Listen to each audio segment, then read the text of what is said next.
I think Howie's trying to work his magic on us. I've got to give you an alert. Big Sill Studios, once again, experiencing technical difficulties. So if we drop out here, you'll know that the Eagles are trying to pull the plug on Big Sills. Happy Friday to you, and as we always do, Big Sills! 34 days until July 25th. That's right, Sil. Thank you, Spinbad. I appreciate it, brother.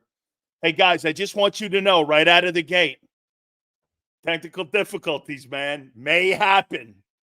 But we're keeping you up to date here. And guess what? Xander just said it. It went down 3 minutes before we were supposed to connect, right? And I'm thinking to myself here, it's got to be Howie. But then again, I realize that it's communist California. So you have to understand that a little bit here. That the internet and the electricity do not work that well in California. They just put 60 cents on the gas tax. Anyway, God, we have so much to hit on. What an incredible last 2 weeks it's been, too, for the Philadelphia Eagles. By the way, guys, do me a favor. Please hit the like. Well, I don't know. Hey, let's just not put the reverse juju on this thing here. Okay? Let's not put the reverse juju on it. So let's hopefully get to 200 likes today.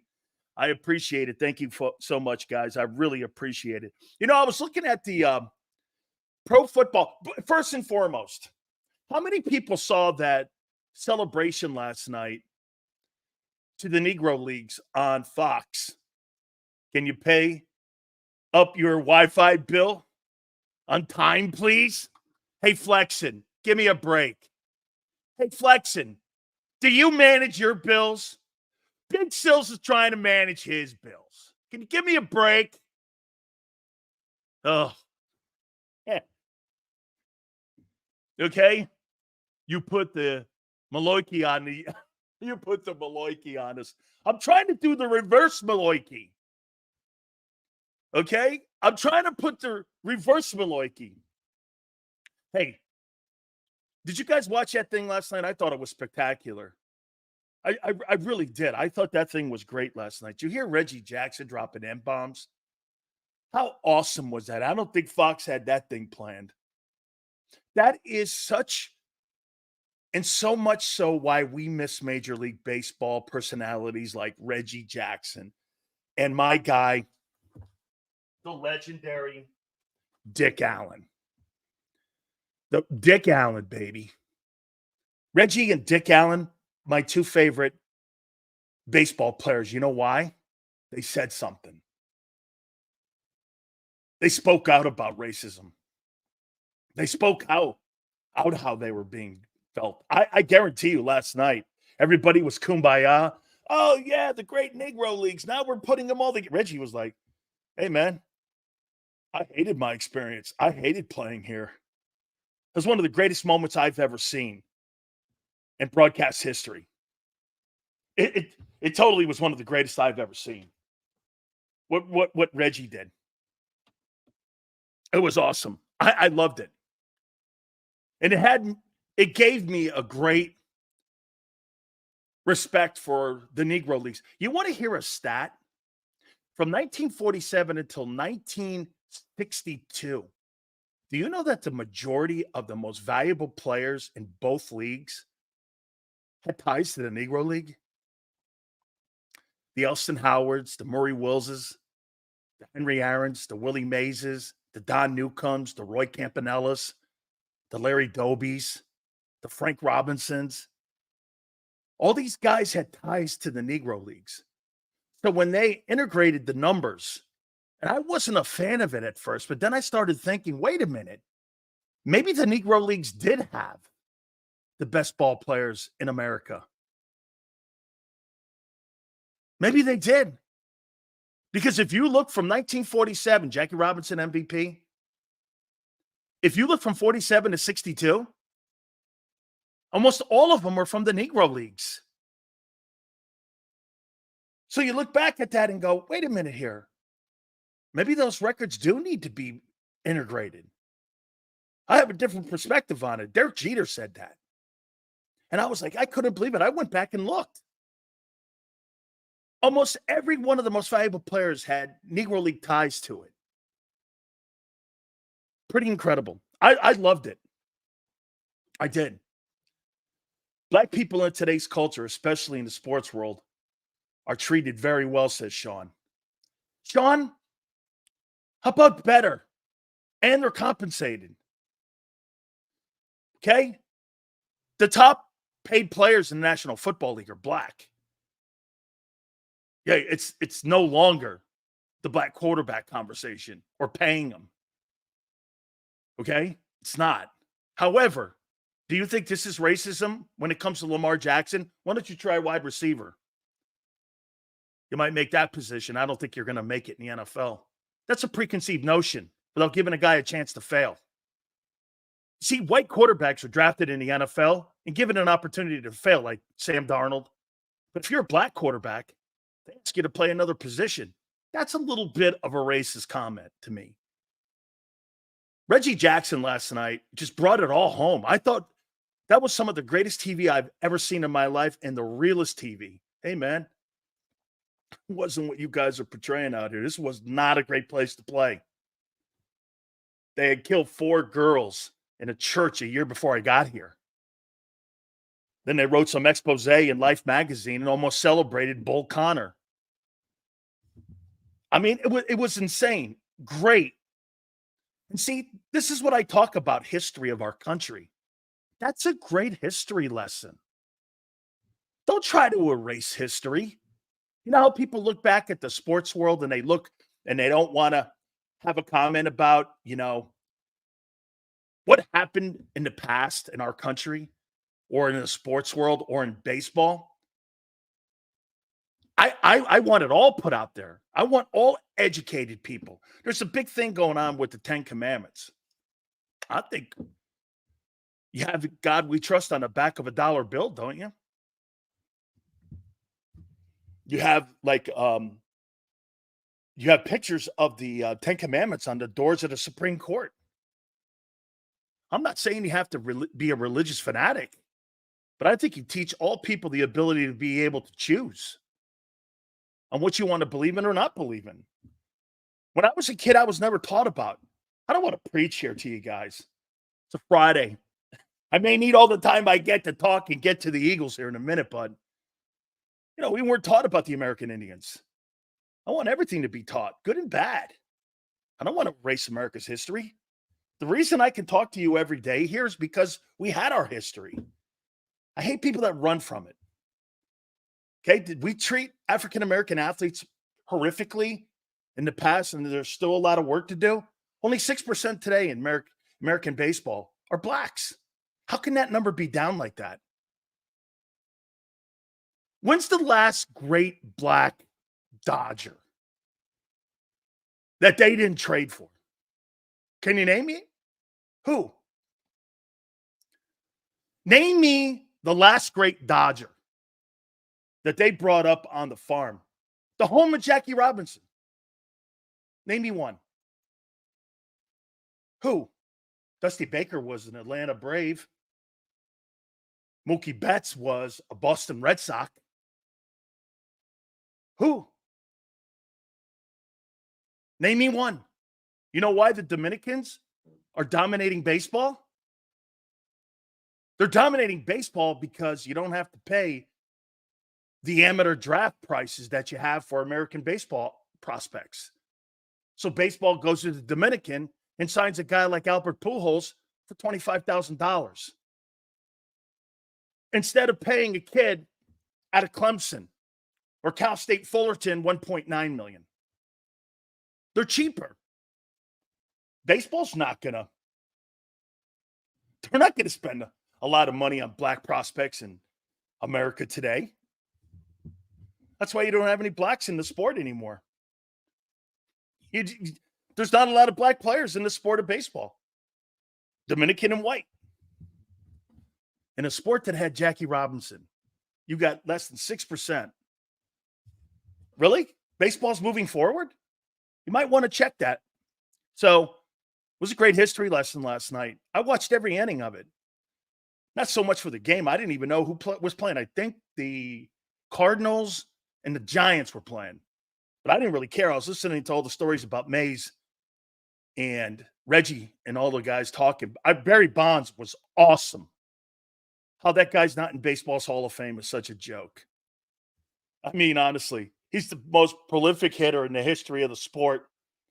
This guy's got 7 Gold Gloves. He's got 762 home runs. And he's got the single season, the only guy to retire to have the single season home run record, and the all-time home run record was Babe Ruth. And he's not in your Baseball Hall of Fame? Oh, juice. Oh, yeah, okay, whatever, guy. I didn't know baseball writers were pharmacists. So let's move off that. That was really awesome and had an impact on me last night. Look at Mark say that Bonds cheated. Really? How do you know that? What's your proof of that, Mark? That Bonds cheated? Or is that an innuendo? Oh, I see, Mark. You like to prosecute people on an opinion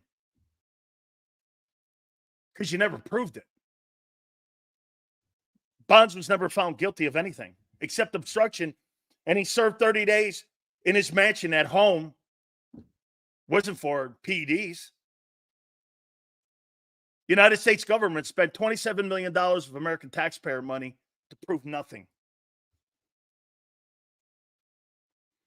Baseball didn't have a drug test until 2007. What are you talking about? What did he fail? He couldn't prove anything. It was baseball writers with the assumption. You know, they keep him out of the Hall of Fame with assumptions. There's a lot of people.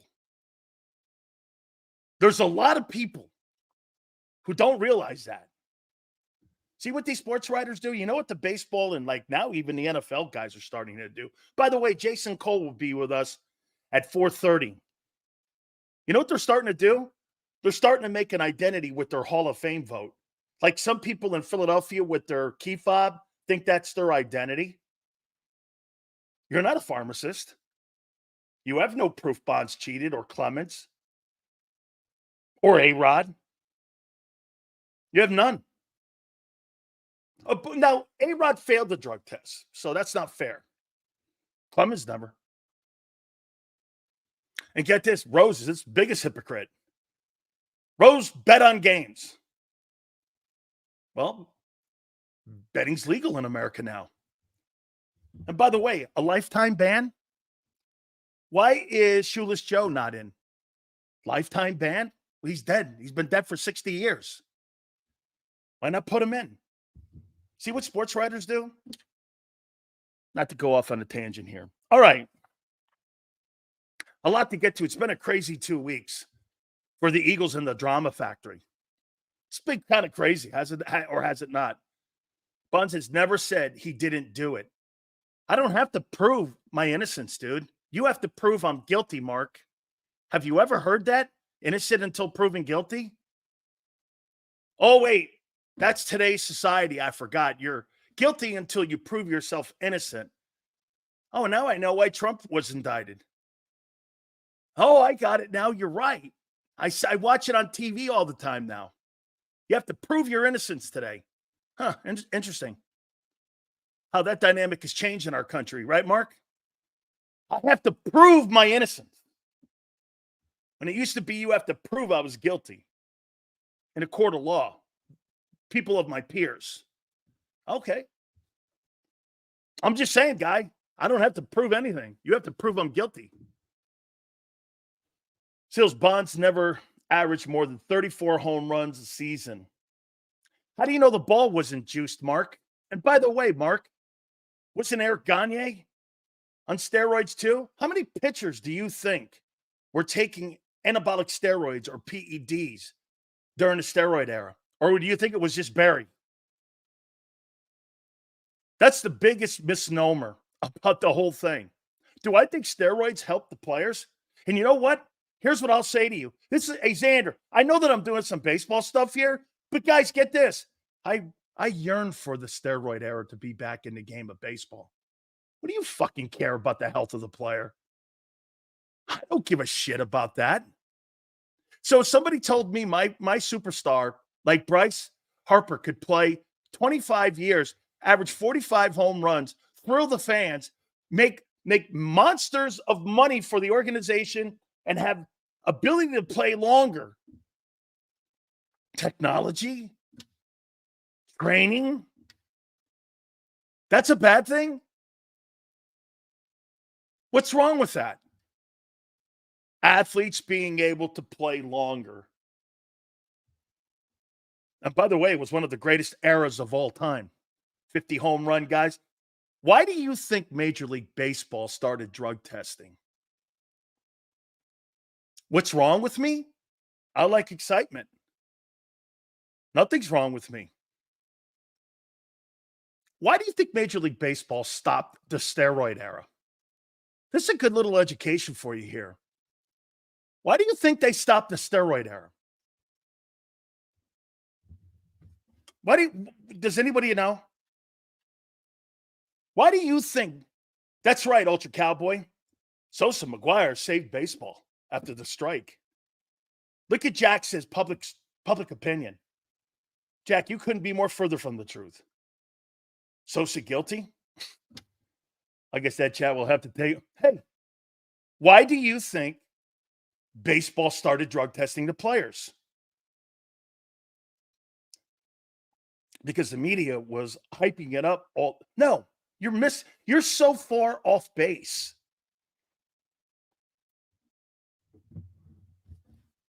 McGuire ain't going to the Hall of Fame either. McGuire was the most feared first baseman maybe in baseball history. I'll tell you why. I promise we'll move on to the Eagles in football here. I'll give you guys politicians, Congress, more home runs, a little bit maxing. So let me ask you this. Remember when the salary started going up through the wazoo with Brady Anderson? Like you said, Brady Anderson never hit more than 19 home runs. All of a sudden, he had a 50-some-odd home run season. Guy signs a contract. It goes from making $2 million a year to $20 million annually. All these numbers were going up. Manny Ramirez, all these numbers. The owners started seeing that. Do you think it's cheaper to pay for a $20 million or a 20 home run guy or a 50 home run guy? The owners said, wait a minute. Okay, wait a minute. We have to do something here because these payrolls are going through the roof. I don't mind paying $15 million for a 30 home run a season guy. But I don't want to pay $50 million or $38 million for a guy hitting 60 or 50. They did it because they wanted to control the salaries. That's why they started drug testing.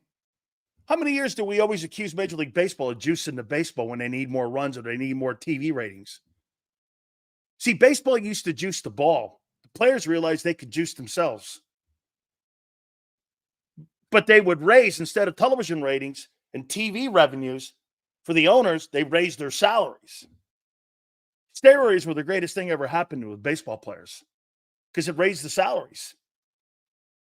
You guys are looking so much more just at the numbers and the Hall of Fame bullshit when, at the end of the day, Eric Gagne was a nobody. Eric Gagne signed a $25 million a year deal because he was the best closer and won the MVP award. Had nothing to do with, this is for the health of the player. Okay. Yeah. Gagne, of course, he juiced. Baseball, in my opinion, is one of the greatest sports on the planet. I would love talking baseball. It's the hardest sport to play. It's the hardest Hall of Fame to make. You got to get 75% of the votes to get in. You just can't have every voter. Just because you have a vote doesn't mean you're getting your guy in. like you have in football. I mean, Judge is the home run king, Sills. No, he's not. It's Barry Bonds. It's Barry Bonds. Now, he owns the American League record. It's Bonds. Again, there you go. Changing the history of sports, like Reggie was talking about last night. Exactly. It's Henry Aaron. No, it's not. Running from the truth. All right. We are 34 days out from the start of training camp for the Eagles and for a bunch of teams, because a lot of teams start on July 25th this year. I'm gonna throw this at you here. I heard Xander. Xander had Paul Dumbowitz on today, and there was John McMullen. Xander was the only person asking the hard question. Every time Xander brings up the drama around the team, it's like John gets uncomfortable. Paul really doesn't want to go there and go, we don't really know what the relationship is. How do you not know what the relationship is when the quarterback sat there and said, I don't know what the role of the guy is? And then the head coach goes like this, I'm not around the quarterback as much as I used to be. And so when Xander gets put in a position like that with two guys that have seniority over him and covering the team, I give him credit for keep bringing it up, because you know what he did? He stepped back on the gas pedal and asked one more question. I was like, way to go, kid. That's how you become an outlier and people remember you, by not quitting on the topic. I thought it was great. These guys were like, oh, they're not moving off. That's not the question he asked. Don't you think there's something to it? Let me put this out there to you. I wrote this down. By the way, we're going to take a look at the defense here in a second, so it's not going to be a rehash. But I thought it was interesting what Xander did today. Please hit the like button here, and I got to tell you, I like that he kept going with it. I wrote something down here about Hurts here. I want to ask you something here. You think Jalen Hurts the last 6 months has been controversial? Or do you think he's been controversial this offseason with the Eagles? Yes or no?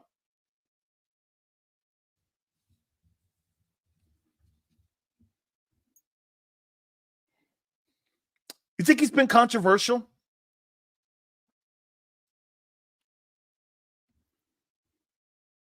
I'm awake, or you says yes. Crowley, yes. Of course, Twiz is not going to say yes. He's going to go no. He hasn't, even though when he's questioned everything from the offense to the coach to the organization. That's not controversial to him. Okay.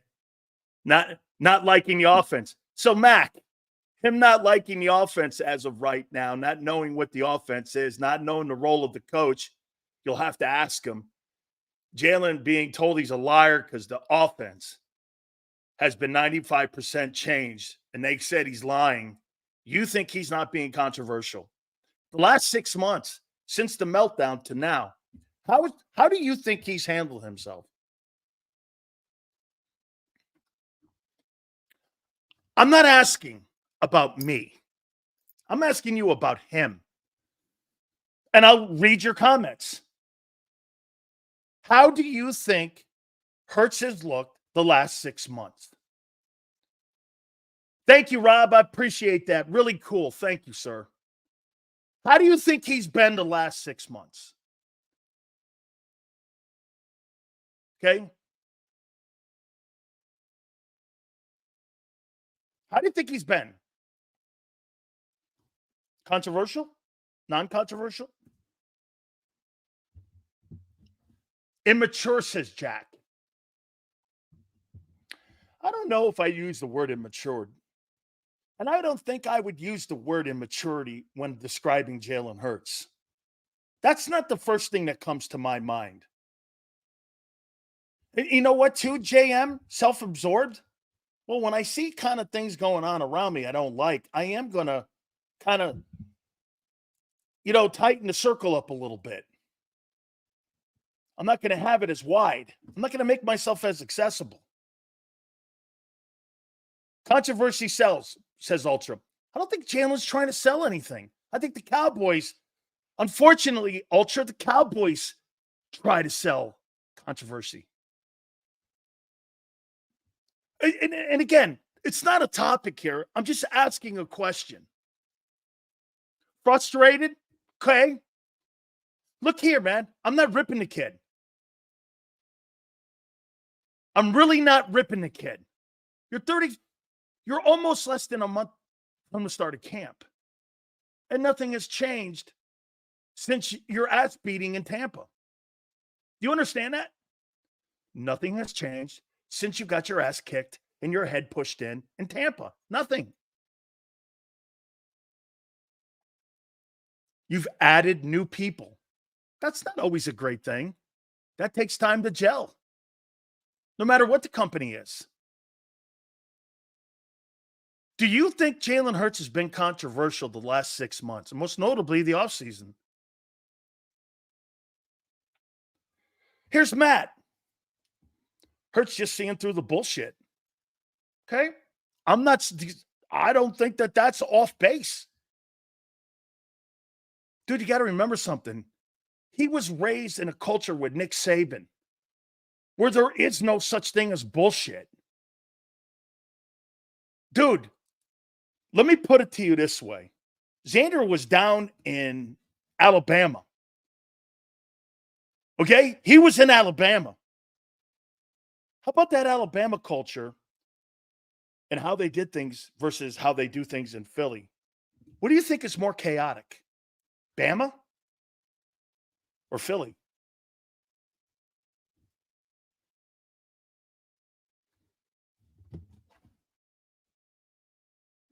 And by the way, when they changed coordinators in Alabama, think about what he had to deal with. You went from what? Lane Kiffin to Steve Sarkisian?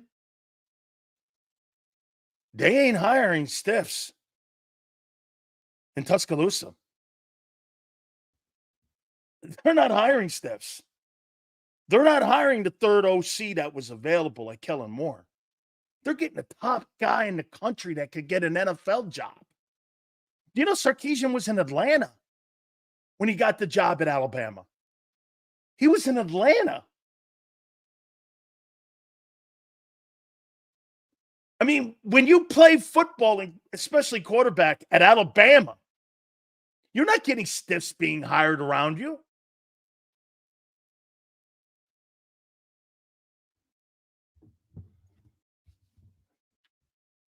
Right? I don't think Jalen Hurts has been controversial at all. I think Jalen Hurts is telling you exactly what's going on. See, my opinion has now started to form into this. This is how I see him. He sees them dragging him down in coaching, philosophy, and changing the offense and the personality of his game around too much. And I think he's fighting back. Kudos to you, dude. I think he's doing it in a way that is less Dougie. As long as he can. Do you know the only reason why this thing isn't a complete train wreck right now is because you won 11 games?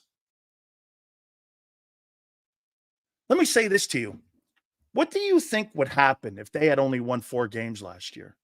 You think they would have tried to done everything this year to move off of Hurts? Sirianni clearly would have been fired. The entire coaching staff would have been fired. Everybody, assistants included, every assistant in the building. I think Jalen Hurts is the only thing in that locker room right now keeping it together, especially on the offensive side. Here's why they would have done everything to try to begin the process of moving off of Hurts. Because they move off of everyone when they see the first sign of trouble. When they see the first sign of trouble, they move off of it. Doug, Wentz, Andy, Deshaun, Patricia. They have no caring about them coaches. Hurts is the only guy in that building that's trying to tell you what's going on.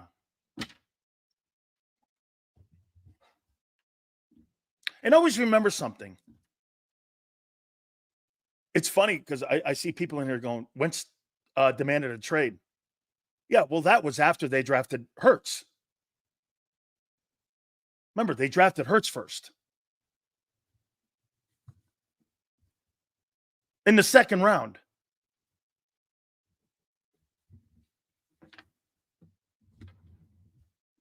They started seeing some of the cracks in the seam after Seattle.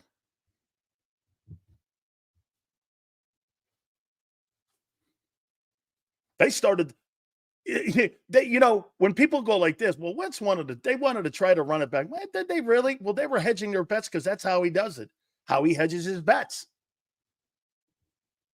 You pay a guy $38 million, and next year you draft a guy in the second round.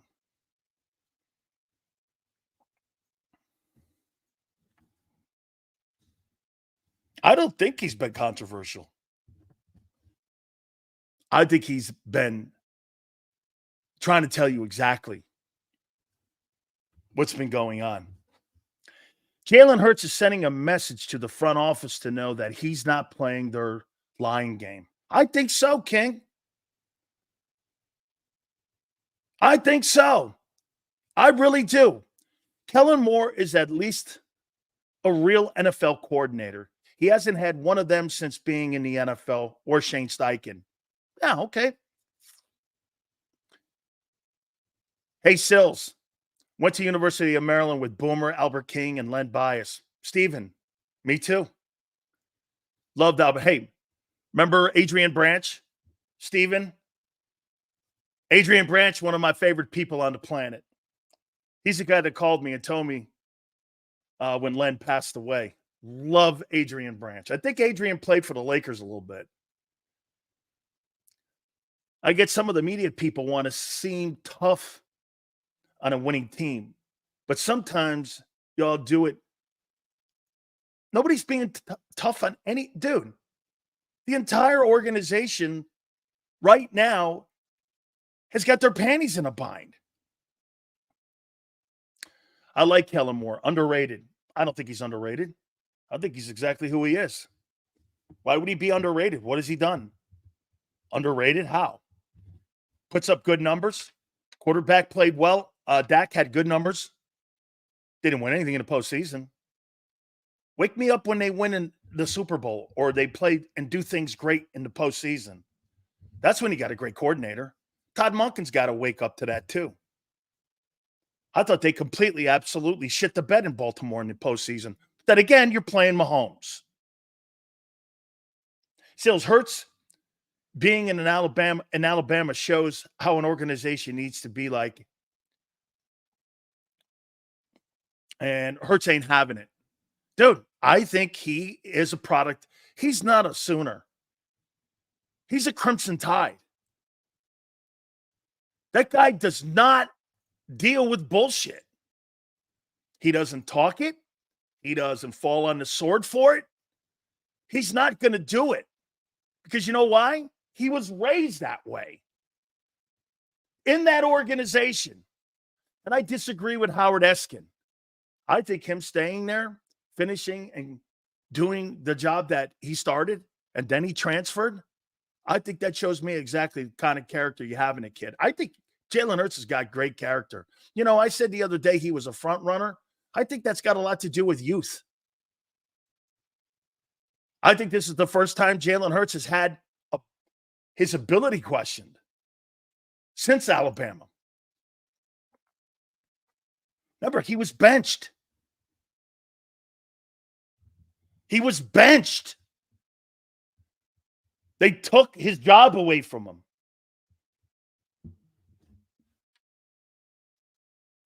He's got great character for sure. But does that matter? Yeah. I think character matters in everything you do in life. I do. I think character matters.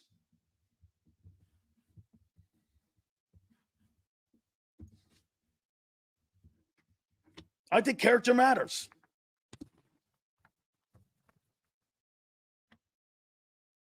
Now, let me ask this. That's right, Jason. Character only goes so far. Ability's got to be part of it too. Hey, you can have great character, be a solid guy, and be a great guy. But at the end of the day, your ability's got to win. Okay? The ability's got to win. Now, let's get to a topic here. Before we get to the defense,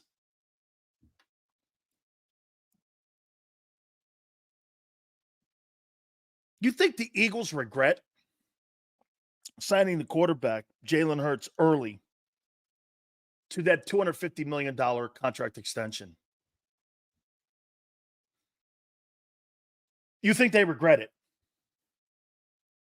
I'm not saying they regret signing him to an extension, but do you think it was a year too soon? You would have got a discount if you did it after 23. Or maybe you wouldn't have. You know why?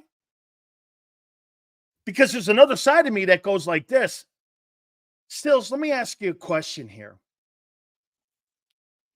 Oh, you guys might be right. I'm asking, it's a question. Because I'm going to make a comparison to you. All right? I'm going to make a comparison here.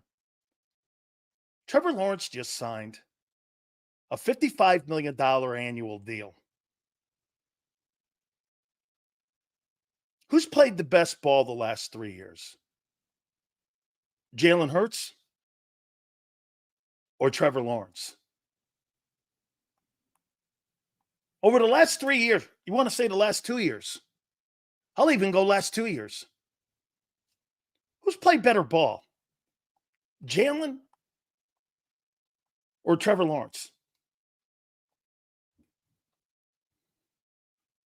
Who's played better football? He just signed a $55 million deal. Earlier, the better to spread the money. Jalen. Yeah. Yeah, Jalen. He's played better.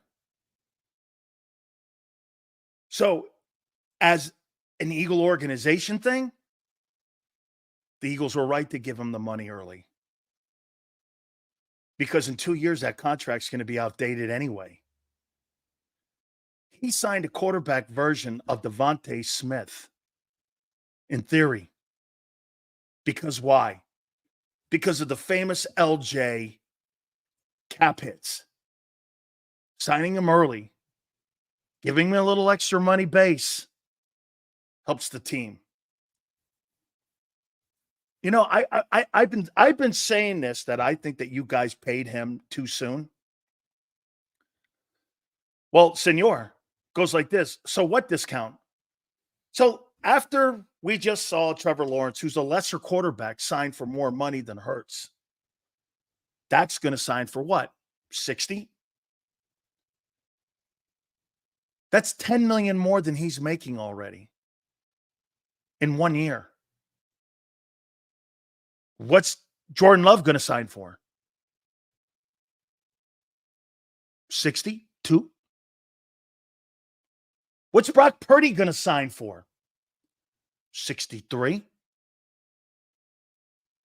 By the time this thing circles around to Hurts, and then get this, you got to redo Patrick Mahomes' deal. What's he going to make? 65? By the time next year comes around and all the quarterbacks, when CJ Stroud's dealing 2 years, you may be talking about $70, $80 million a year quarterbacks. Hurts' deal in the next 2-3 years might be $20 million under market value. Senor, go stop contradicting yourself. No, what happened, it's not contradicting. What it is watching the NFL contradict themselves. You paid a lesser player the highest paid money in the game. You're not paying quarterbacks based on how good you are.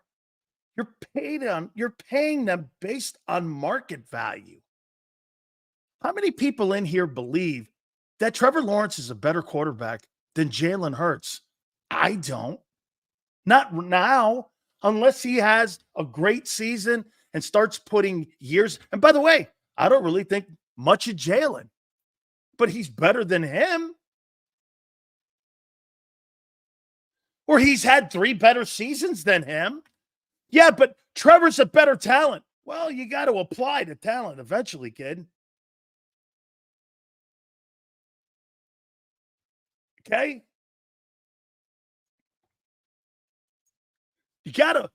He's a better talent than Hurts. Throws the ball better. He's a bigger kid. He's a better quarterback. Or excuse me, he's got more quarterback skills. He's just not a better quarterback. The Eagles were right to sign him. You know, initially I thought it was too soon. Seals, do you think it's possible Hurts is checking out because he knows owner and front office is a disaster? Dude, here's the one thing you don't want to do, Sam. You don't want to put shitty tape on and shitty play on tape for others to see. That's not something you want to have out there. Lawrence is the talent, former overall number 1 generational pick. Like Tim Couch, right? Like him, right? Jamarcus Russell. Here, let me name some more number 1 overall picks for you. Would you like me to? Generational talent, right? Tim Couch, Jamarcus Russell. Those were all generational draft picks.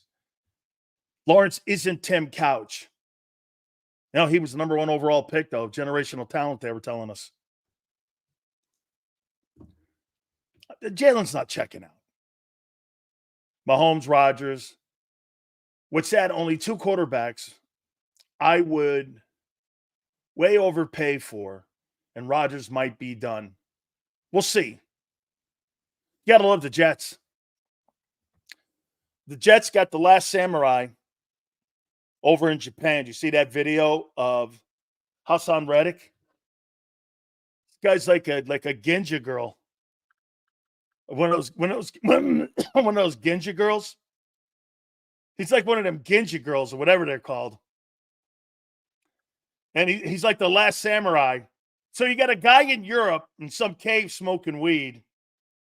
And here's the last samurai. Hold on. Let me show you the last samurai.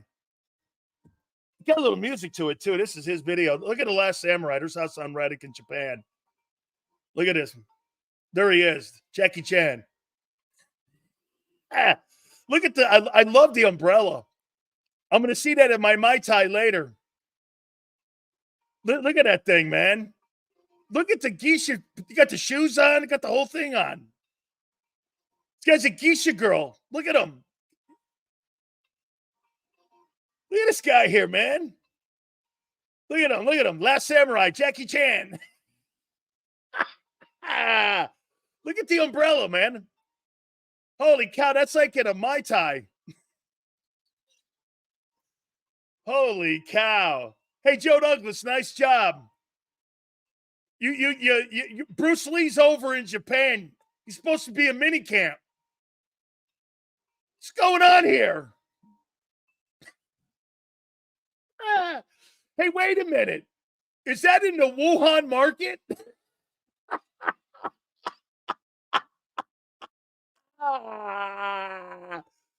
This guy's in the Wuhan market. This guy's going to eat pig's feet. Look at that. Sweet. Holy cow, man. That makes me want to order Chinese food tonight. Holy cow. Oh my God. Joe Douglas, nice job. Jackie Chan's over in Europe over in Japan, over in Asia, instead of being in a mini camp. Good grief. Nice job. Hey, the Jets only the Jets, Hey, Jody McDowell should be proud. You got Jerry Garcia in a cave over in Europe smoking mushrooms, and you got the Last Samurai in Japan. Holy shit. Kim Jong-won. Oh, the guy from North Korea. Oh, no, that's North Korea. I forgot. All right. Holy. Oh, man. Hey, do they got football in Japan? That's a good question, King of Philly. Do they got football in Japan? I don't know, man. He's probably working on his samurai sword stuff, slashing away. And the shoes, the whole thing with the shoes, though. I love the shoes. See, did you see the shoes? That's what sold it for me, that he really bought in here, man. This is not just a guy who's over there, eating General So. Look at him here, man. Look at the shoes. Hold on. Here we go. Oh, look at it. There it is. The Last Samurai.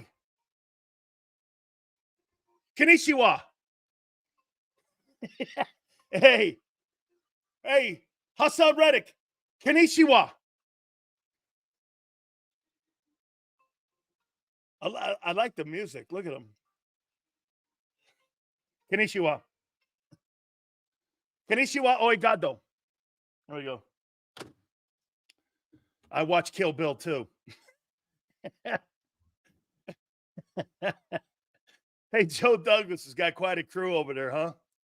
He's got a mushroom smoker and he's got another guy. And Steve goes, okay, I hit. Konnichiwa, origato.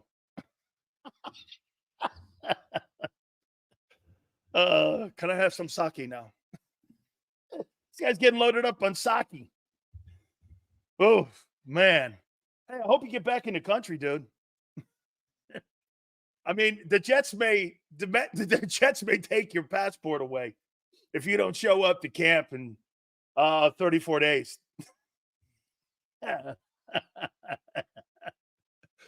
What did I say?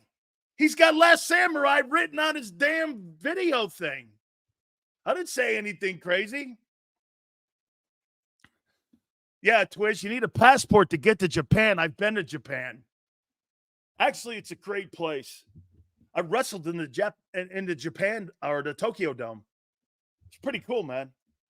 Hey, Black Rain, I actually like that movie, Steven. So I actually do that. So it's Aaron Rodgers with Tony Stark in a cave, right? I like that one. I like that. And Aaron Rodgers, but he's not building a suit to escape. He's building a pipe and a hookah to stay. I love Japanese food. I do. He's building a hookah. He's not building a armor to escape. This guy's building a hookah. Samurai carry 2 swords, and I'm pretty sure you can't carry any swords in Japan. I'm not sure what's up. Dan was walking around. No. One of the things that I was gifted by many of my friends over there when I was there was a lapa. Now, a lot of that comes from Hawaii and from Samoa too. But there's a lot of Samoans, believe it or not, in Japan.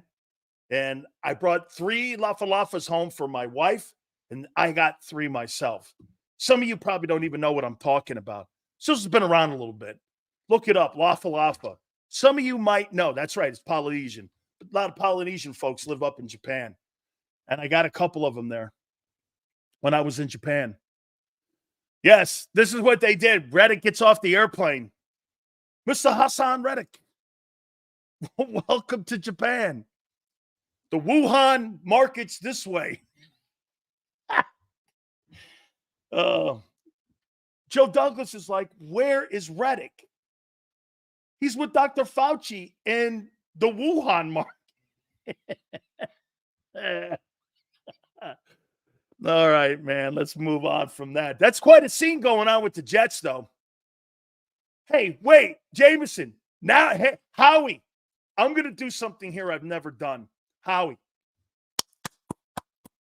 I do a 21-minute stupid-ass standing ovation like Trey Turner got, but I don't want to clap that long.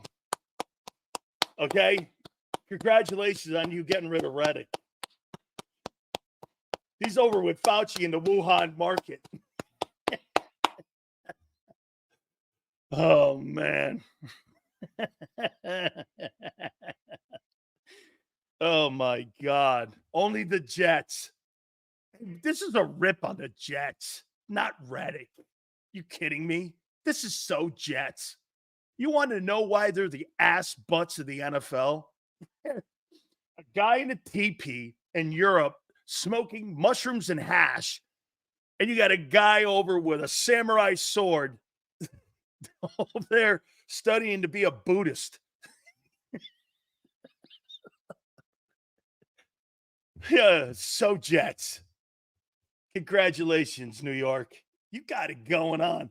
The Eagles went like this. Okay, we're not going to. They probably told them, look, yeah, I'm going over to Japan and, I'm going to study the old country. Oh, Jets are such a shit show. Hey, that's right.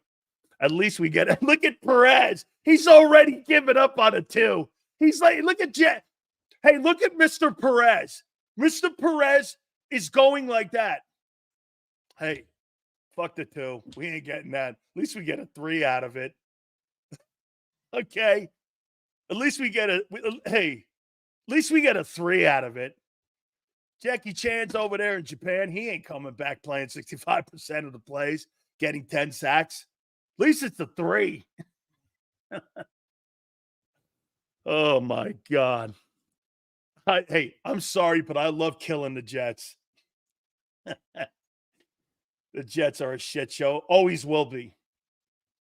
Big issue with Rodgers taking psychedelics, but nobody cares about LT pounding hookers and smoking crack. Correct. LT won 2 Super Bowls, 3-time Defensive Player of the Year. Damn, it's terrible he smokes crack. Hey, JM, here's LT. Hey, LT's out till 4 o'clock in the morning smoking crack, banging on hookers. Shit, that's terrible. Is he going to be for practice? Yeah. Terrible thing he's out that late. Hey, I'm sorry. I have to act like that. Hey, Sills, LT's not showing up to, he's a little late, about an hour late. Yeah. Yeah. Yeah, got caught doing crack last night. Yeah. Yesterday against the Saints, he did have 3 sacks and a INT return 75 yards. Yeah, but he was out smoking crack. Got to put it on the scale. He smoked 2 8-balls, and he got 3 sacks and a 75-yard TD return. As long as he shows up to practice, I'm good. What do you want coaches to say? Steels, who really won the trade? After I saw the sandals, the Eagles. They got enough noise in their building. Don't you think? They got enough noise in their building. All right. Jason Cole, 4:30. Billy Godfather will be with us. That'll be at 5:30. All right. let's do this. What has to happen? I want to show you guys something here before we get into the next topic here. This is what PFF has ranked for your defensive football players at your position groups. Highest ranked guy on your football team right now, according to PFF, is Bryce Huff, 14. As an edge. Brandon Graham at 20. This is top 30 guys. Brandon Graham, 23. Pretty good. Maybe he wants the Japanese women. I'm going to stay kind of out of that. But I appreciate the Jameson. Thanks for the feedback. The Japanese women. He looked. Yeah. So I'm gonna. Yeah. Now you know why. Hey Jameson. Now you know why I get in trouble. Hey, wouldn't this sound good on IP? This show. Oh my God. Hey, how would this sound on the Fanatic? Oh yeah, hey, one more thing I gotta say about the Fanatic there. So they offered Mike 20% of what he wanted. Wanted to come back and do radio on the station because they fired the GM. Let's just say he wanted 100. That's not what he wanted, but they want to pay him 20. Big Bill! Bryce Huff, 14. Brandon Graham, 23. Josh Sweat, 31. That's not horrible. The horrible thing is I don't see any Nolan Smith. DT, number 9, ranking, Jalen Carter. Davis ain't ranked in the top 30 defensive interior tackles. I may have dropped him in there somewhere. They got Dean ranked 7th. Got to remember PFF. Pro Football frauds at times. Quarterback Slade, 28th. Safety Blankenship, 17. So, what has to happen, in your opinion, for the Eagles defense to make that football team a playoff team?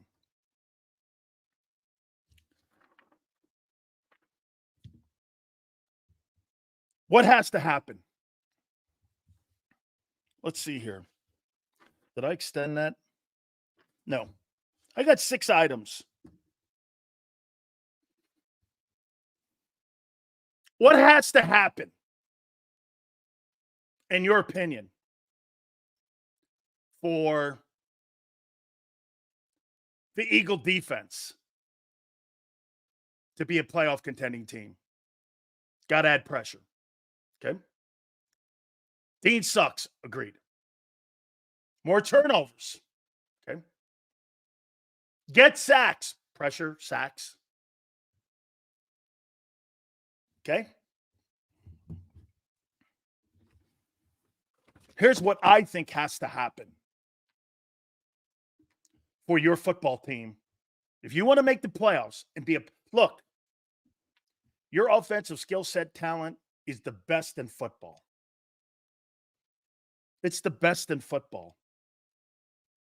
And I agree now. Did some deep diving in on it. Went position for position. I think you have the best skill set people of any football team in National Football League on offense. Dude, you just got to be somewhat decent on defense. Just somewhat decent. And just somewhat okay. Here's 6 items I wrote.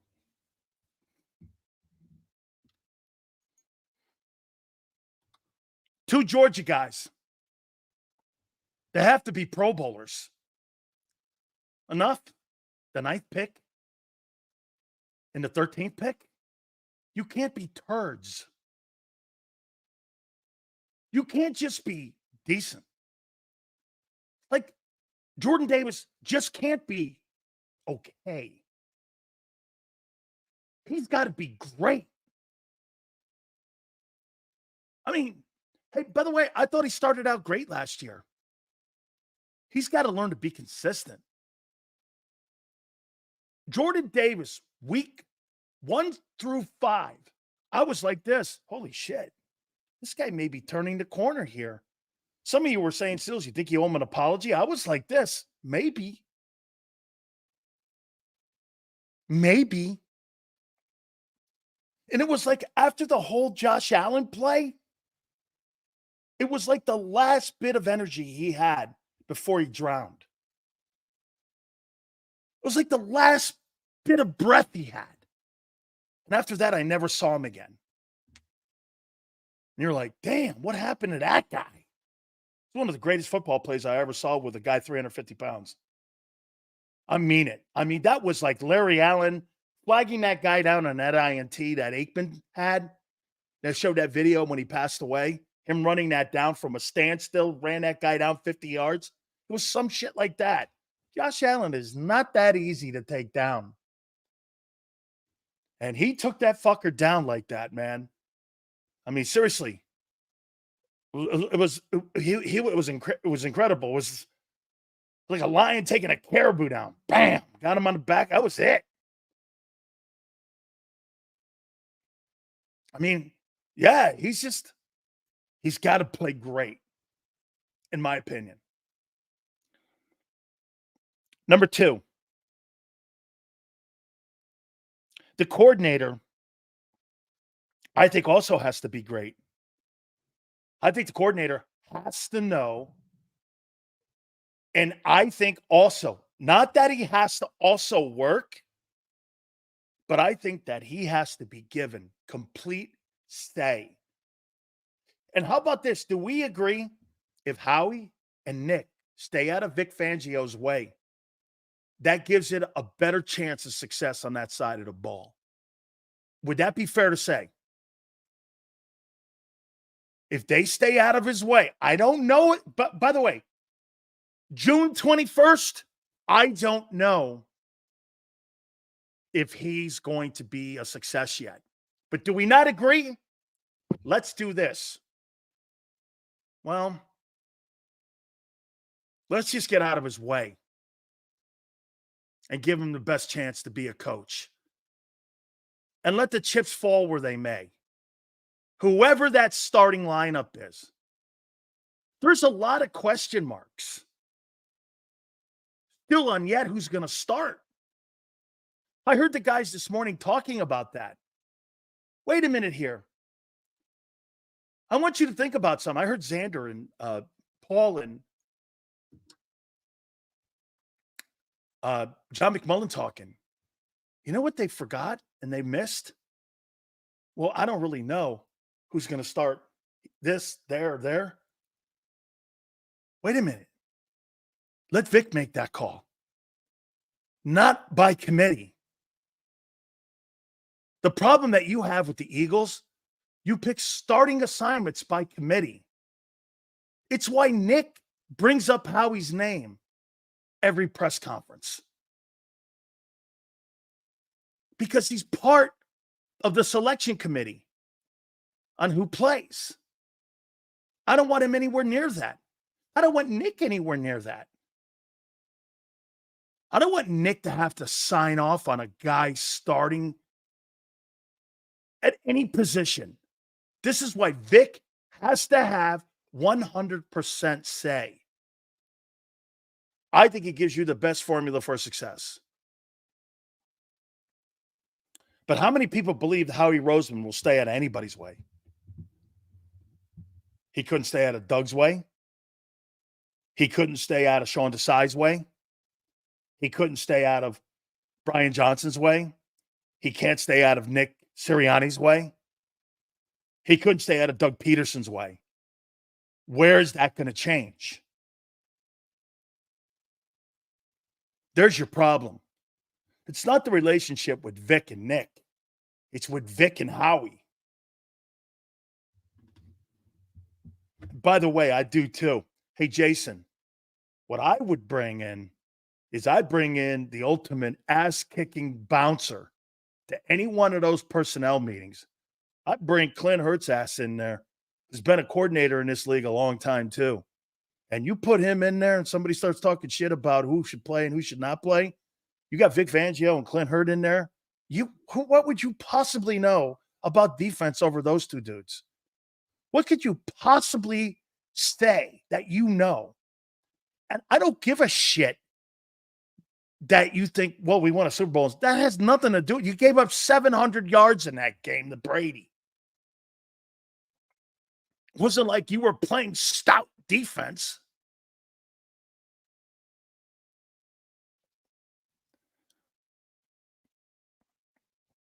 Number 3, edge rushers, Smith and Huff, have to be superstars. If you don't get superstar performance from Huff and Smith, it's a failure. And your secondary will suffer. Your 2 tackles have to play great. Your edge rushers have to be sensational. Nolan Smith and Huff have to be special. This is to get yourself in the game for potentially getting to a Super Bowl. My concern is more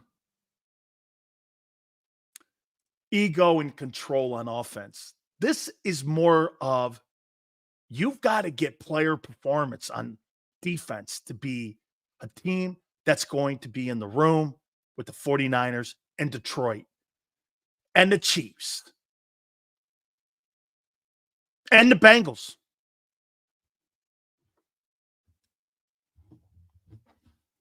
Who worries you more, Nolan Smith or Bryce Huff?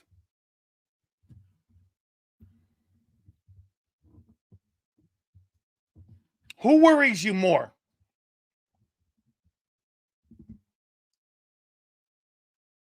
Smith?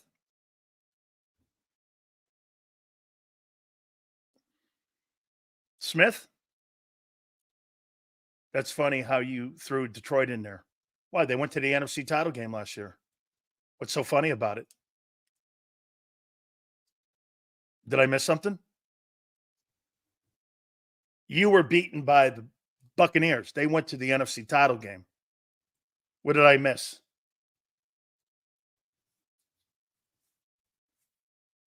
Like they're a cut above us? They are. They got better total rosters. Dude, you're top heavy. You're not very good on defense. That's why we're talking about it. Guy goes, that's like you got Detroit ahead of us. Well, they were last year. They were by far a better team than you. Dude, Sean goes, they've taken, I don't give a fuck about 4 decades ago. I care about 3 months ago. When they were in the postseason in the NFC title game 4 months ago. What are you talking about? I don't care about 5 months ago. What are you, Cowboy fans?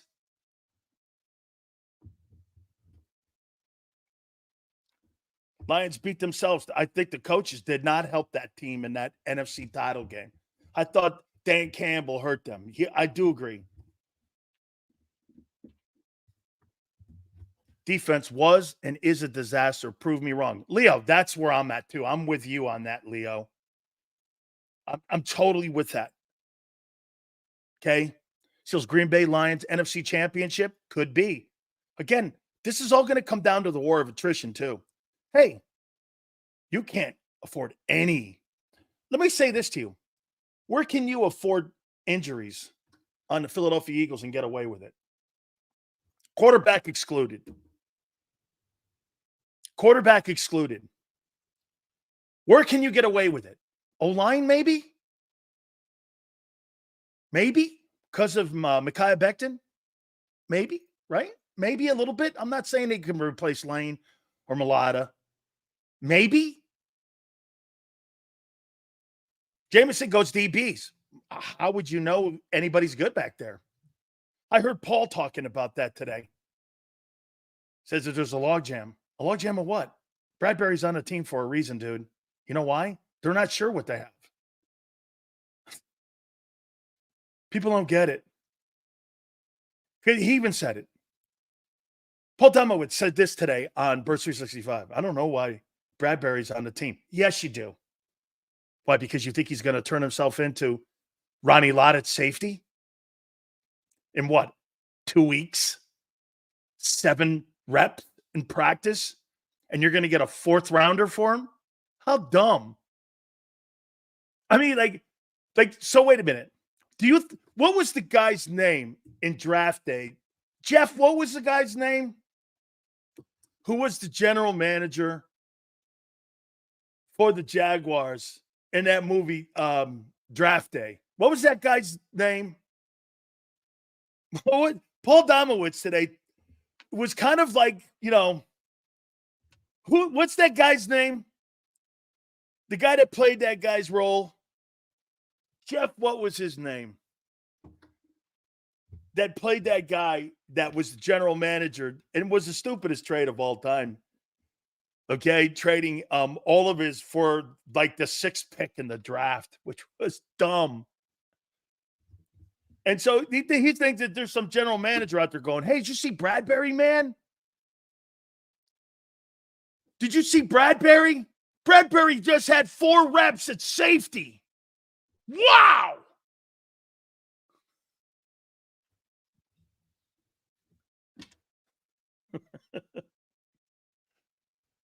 Oh, man. Right? He's on the team because they don't know what they have yet. And they don't know what they're going to do yet.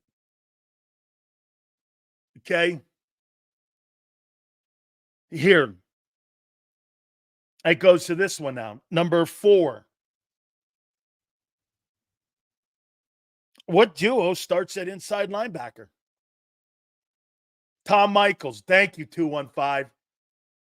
Paul Domowitz thinks there's a Tom Michaels out there going, hey, Eagles are playing Bradbury at safety. What do you think? He had 4 reps in practice, and the rest of the practice he had his helmet in his hand. I think we should trade a 2 for him. 2 2s for him. What do you think? He's making $11 million. You want to trade for the contract? He's got a couple more years on that deal, too, and you got to pick up the cap money. I'll give him 2 2s. He's playing safety. Yeah, okay. How many times has he played safety? I think this is the first time he's ever played safety. I'm not really sure, but I think this is the first time he's played safety.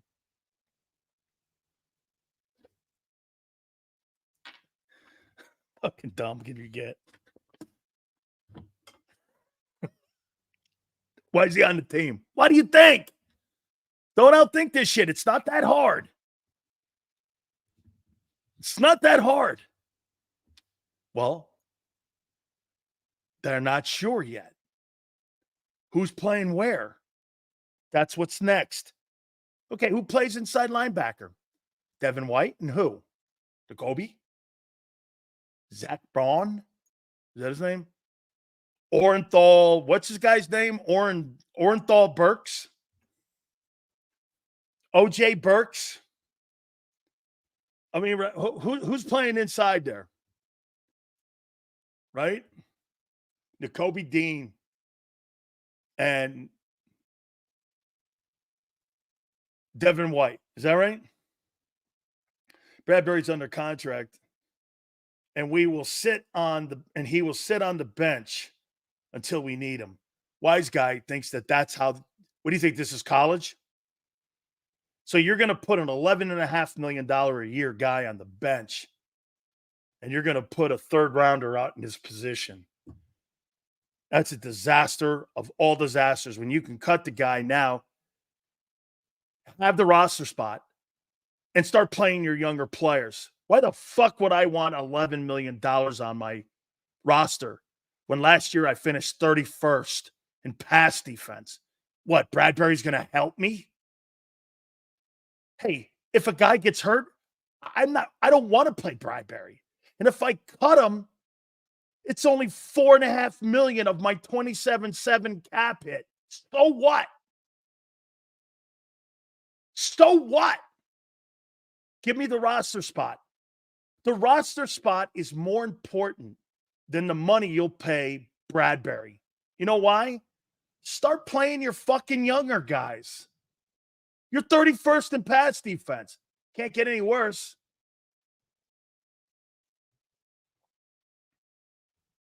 When is Xander coming on, dog? Told you. When you go to a wedding, yeah. Hey, when you go to a wedding, you know, those Bloody Marys, man, the next day. How about 2-player trade, Bradbury and Ricks? Dude, why in the world would I pick up $11 million? No, thank you. No, thank you. Cut the fucker. Cut him. Dude, if you put James Bradbury on the open market right now, you would get nothing in return but maybe a 7th rounder. You know why? The money. If James Bradbury made $5 million, you'd have 10 teams wanting to go after him. I'm not sure the Eagles would trade him. Actually, if he had a salary of $5 million or want to move off of him. But it's 11. It's 11. 11 million. Remember, this isn't college. Money is also part of deals. How much does he make? How much is he worth? Like when Howie went and got Gardner Johnson, $800,000 he was making in New Orleans. Wow. Gardner Johnson now making $8 million. Look at the difference. Look at the difference.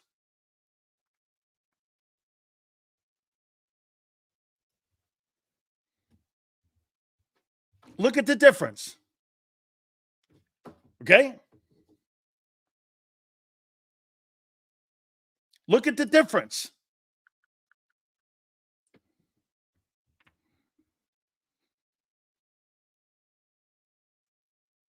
Number 5. Who's the second cornerback? Who's going to be the second cornerback? Who do you think? Oh, yeah, that's what I also heard, and I happen to agree. I heard that Xander had to make a Marine One flight into Camp David to help out Sleepy Joe. Yeah, he's got a big debate next week. Reddick is working on his samurai skills in Japan while in the U.S. Nick is on his Howie knee pads. Also remember when the Titans fleeced us for Kevin Bernard. That's what I'm going to start doing. Every time there's a sack, this is what Reddick should do.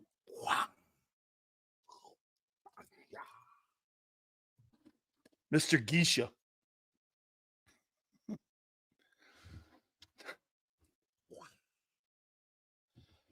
Let me do it one more time here, man. Hold on here for a minute. Let me do that one more time. Big Joe hasn't seen this thing, too. Maybe he has. I don't know. Look at this guy here. I mean, look at his shoes. Hassan Reddick, man. The Last Samurai. Look at this. Jackie Chan.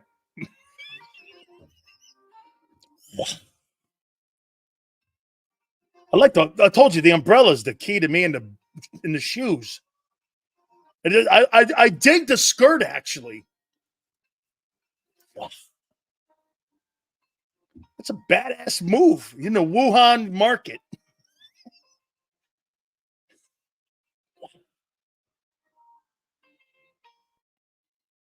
Joe Douglas, baby. That's all good.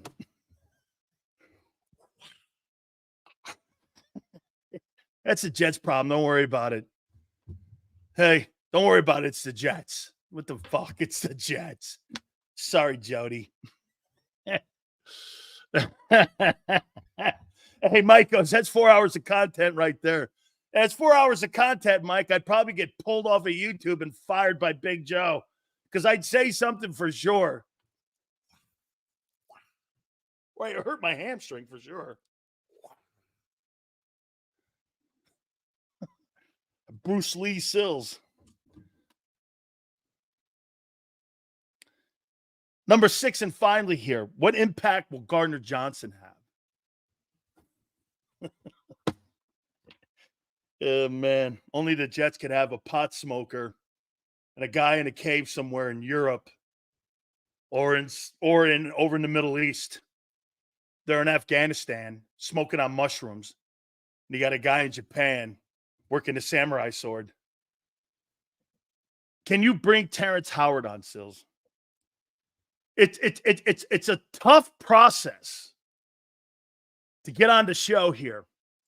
Xander sent me I probably shouldn't say this, but Xander sent me I won't bring the name up. Sent me a WIP guy who he said, "Sills, you got to listen to him," because somebody gave me a cell phone number. I think Tony Bruno gave it to me, and I heard it.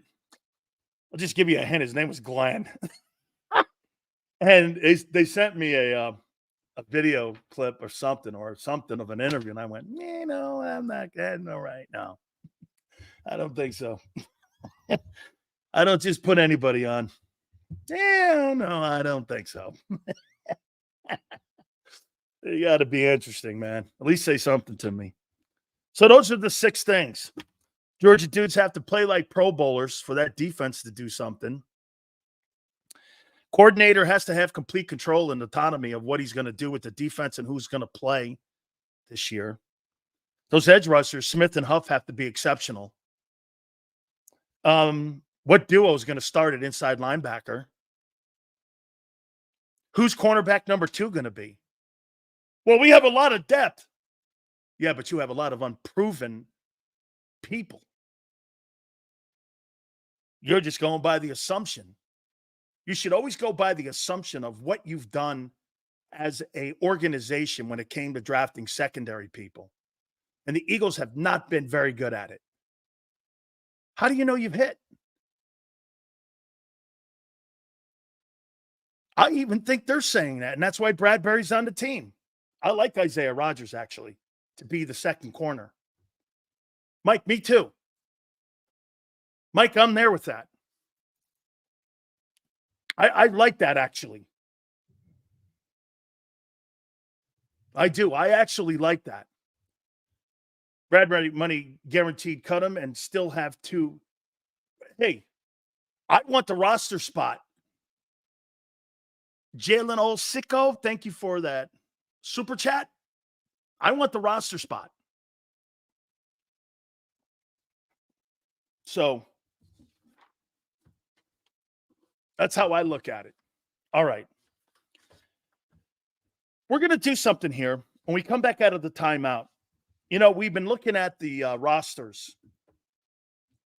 of games that you guys are going to play in the 2024 season. I'm going to take an overview of the schedule itself.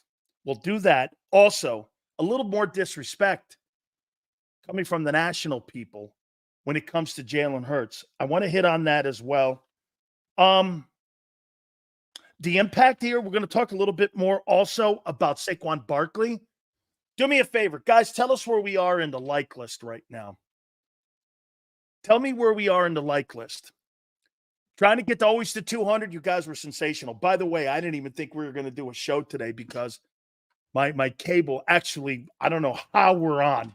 I'm just, thank you very much. 102, not bad. We got to pick it up a little bit. We are 98 away from getting to our official goal of 200. Please hit the like button. Hit that like button. Keep it here, National Football Show. If you missed any of today's show on the JAKIB Media channel, listen to the podcast on your way home. Available on YouTube, Apple, and Spotify.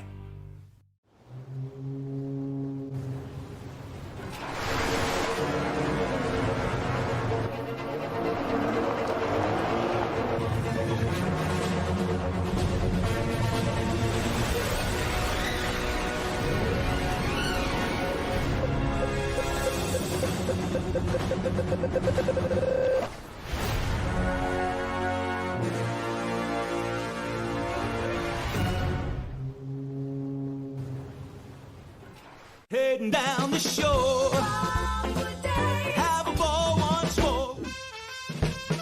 Here, imaginations run wild and time stands still. Because here, you can find the best of the Jersey Shore, all on one 5-mile island. So leave the old you behind and get lost in the woods. Wild, wild, wildwood days. Plan your stay in the Wildwoods today. They're carving them up and good play calling along the way. First and goal at the 6.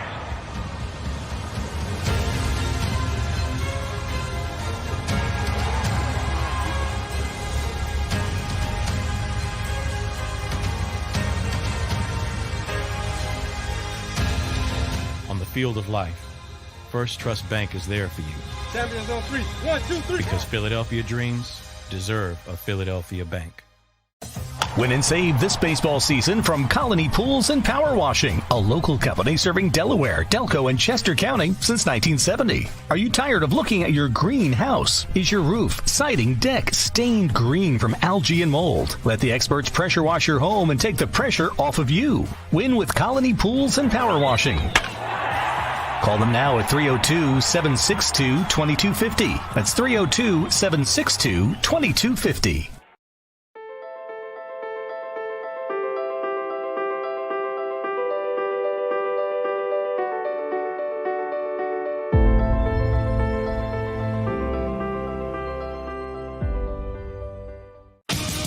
The greatest fans on earth. It's a bold statement, but would you expect anything less from Philadelphia? 58 years of heartache creates a toughness, a grit, a resolve not found in most. Sure, our prayers were answered, but now that we've had a taste, we're looking for more. Pondley Hockey, official partner of the Philadelphia Eagles. EAGLES, Eagles.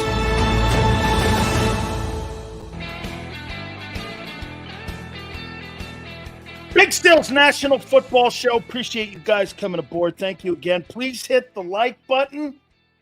Trying to get to 200 likes. Thank you guys so much. You guys have been absolutely awesome here. I want to show you something about the National Football League just a little bit before we get into a little bit of disrespecting on the Philadelphia Eagles here. 34 days out from the start of training camp. I want to show you this right here. I want to show you this here.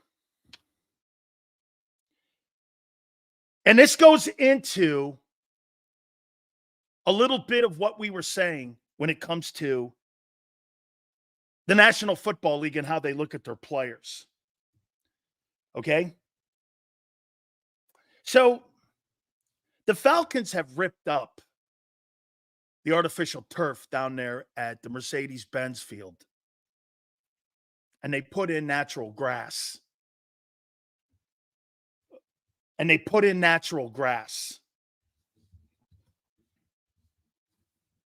For the soccer guys.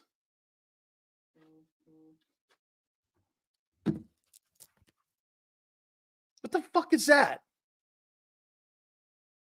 The Falcons are more interested in attracting a soccer tournament than protecting their own football players? Really?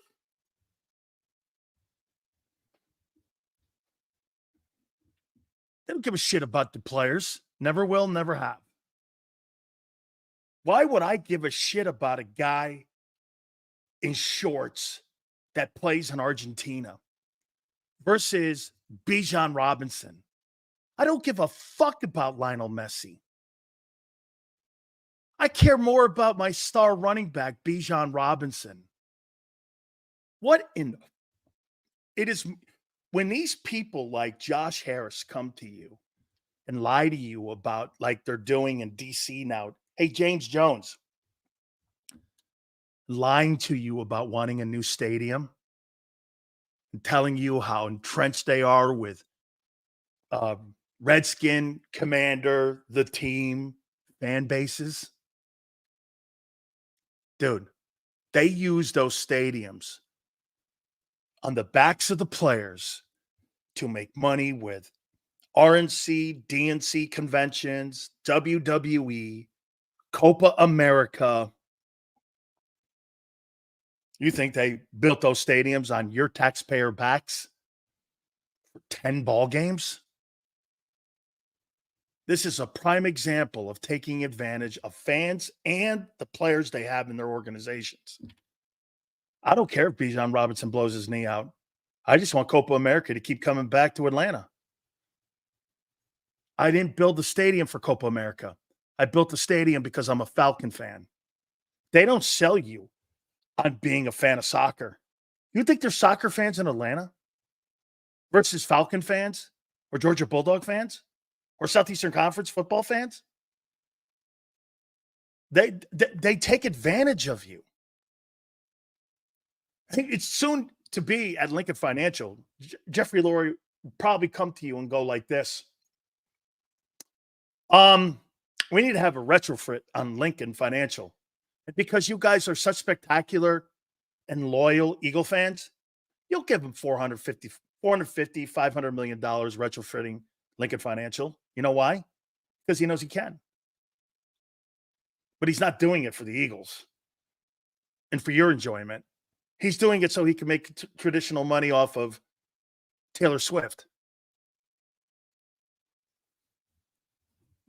Yes, I think there's more soccer fans in Atlanta than football fans, says Fly Parks. In an area of Georgia Bulldog and Georgia Tech football and the Atlanta Falcons, he thinks there's more people that give a shit about some league. I don't even know when they start, the MLS or Copa America. If soccer was so big in this country, I don't even know when that season starts. I've never watched an MLS game in my fucking life. Nor will I ever. I can't stand that sport. Now, youth, like my cousin teaches, because my aunt gets pissed at me with it. I think that's wonderful. I think soccer would be enormous in this country if you left it the way it was when these kids are kids. But once you have to start paying $50, $60 million for these camps that are being set up by Soccer USA around the country, and then kids have to pay $35,000 to go to those camps every year. That's why we don't have the best players on our U.S. team. Landon Donovan told me that. I think I got a great picture of me and Landon Donovan. Landon Donovan told me, Messi didn't pay money to go to camps. He was a poor kid. He didn't pay money to go to those camps. He didn't go to camp. They just had it. They just had it for anybody to show up, and that's why they get the best players on the planet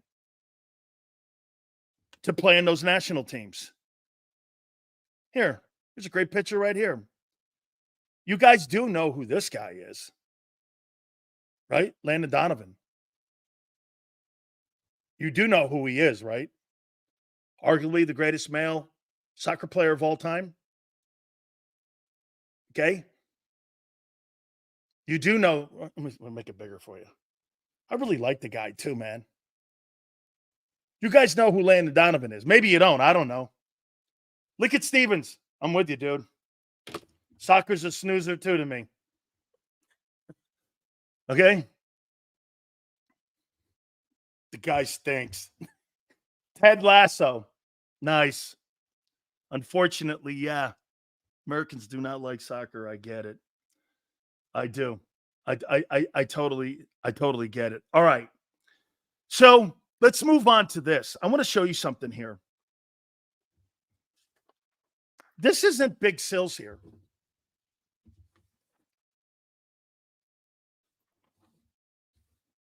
So Pete Prisco gave me his top 100 list for CBS. Pete's actually a Hall of Fame voter. And puts the list together for the top 100 players in the league. And this is where he has the Eagle players. A.J. Brown's the highest rated player at number 27.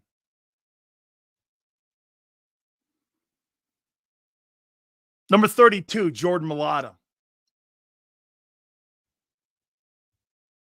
Number 52, Lane Johnson. Number 53, Jalen Hurts.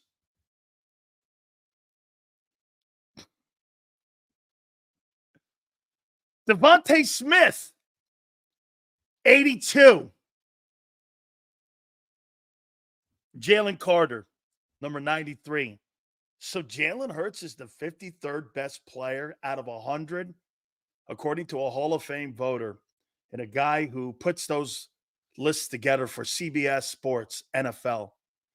He's got Hurts at 53.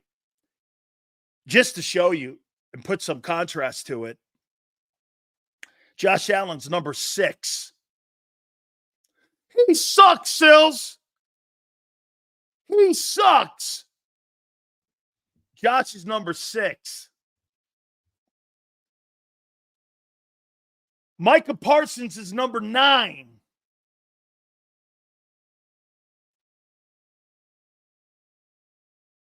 CeeDee Lamb is ranked higher than A.J. Brown. Number 21. Dak is back. Number 49. So they have Dak Prescott and CeeDee Lamb ranked higher than A.J. Brown and Jalen Hurts. How you doing? Oh, and Josh Allen's number 6. Come on, man. What's up with that? It wasn't me. I wouldn't have put CeeDee Lamb ahead of A.J. Brown. No way. I think A.J. Brown's a better player. Hey, sorry, Ultra Cowboy. I do. I'm going to take A.J. Brown over CD. They got Dak as a better ball player than Jalen Hurts. Damn. I don't know, man. I don't know.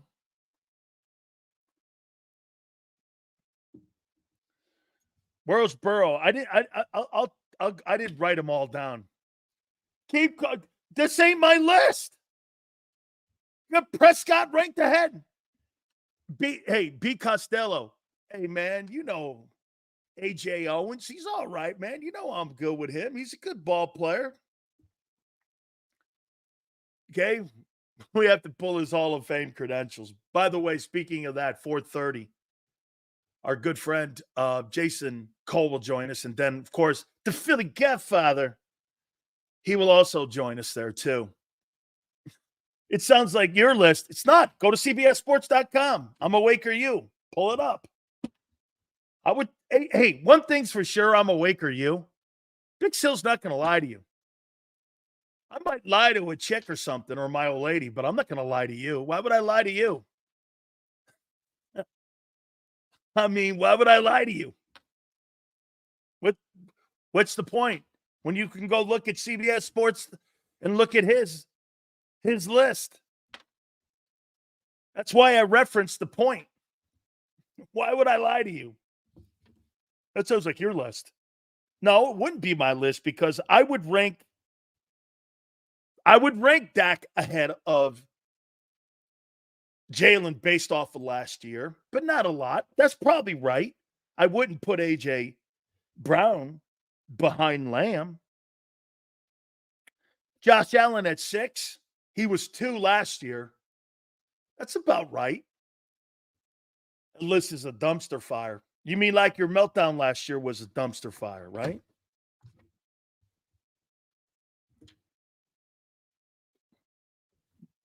Like you're right? CBS mock drafts are the worst. They never know teams' needs. Mike, I'll tell you something that I happen to agree with you when it comes to CBS.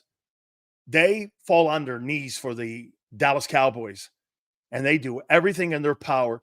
And I'm going to pull a Dan Sileo on you here. I think what they like to do is needle you a little bit because they know that the passion of the Eagle fans is not going to tolerate it because you see the thing, a lot of things that you have to understand about what I'm starting to understand a little bit about Eagle fans. They're not really in this thing to be like show business people. They don't really give a shit about that kind of stuff. This is their football team. Want to win. Get passionate about it. Cowboys, they love being Cowboy fans, just like the players love being Cowboy fans or Cowboy players. Okay? But Eagle fans covering their team, don't you catch it? Hey, when we're on Wednesday with Mark Holmes, right? Okay, like when I get, do I not defend you guys? Like, what have you done in 30 years? I mean, let's get honest here. By the way, we're getting a lot of great response from people talking about that segment. We thank you guys very much. I mean, there's been a ton of emails that people have been sending Mark and others about that segment, man. So we appreciate that. Your favorite sports reporter can't comprehend this NFL historian. CBS garbage. CBS just like CNN. Okay. I agreed. I would have Jefferson, Devontae Adams, Hill, and then AJ as your top wideouts. Mike, Jefferson. I would put AJ second. Devontae Adams, Hill, and then Metcalf. Okay? That's how I would do it. That's how I would do it. Jefferson is the outlier. Hey, by the way, now that Justin Jefferson's the highest paid wide receiver in pro football history, how come Howie doesn't get killed more for that?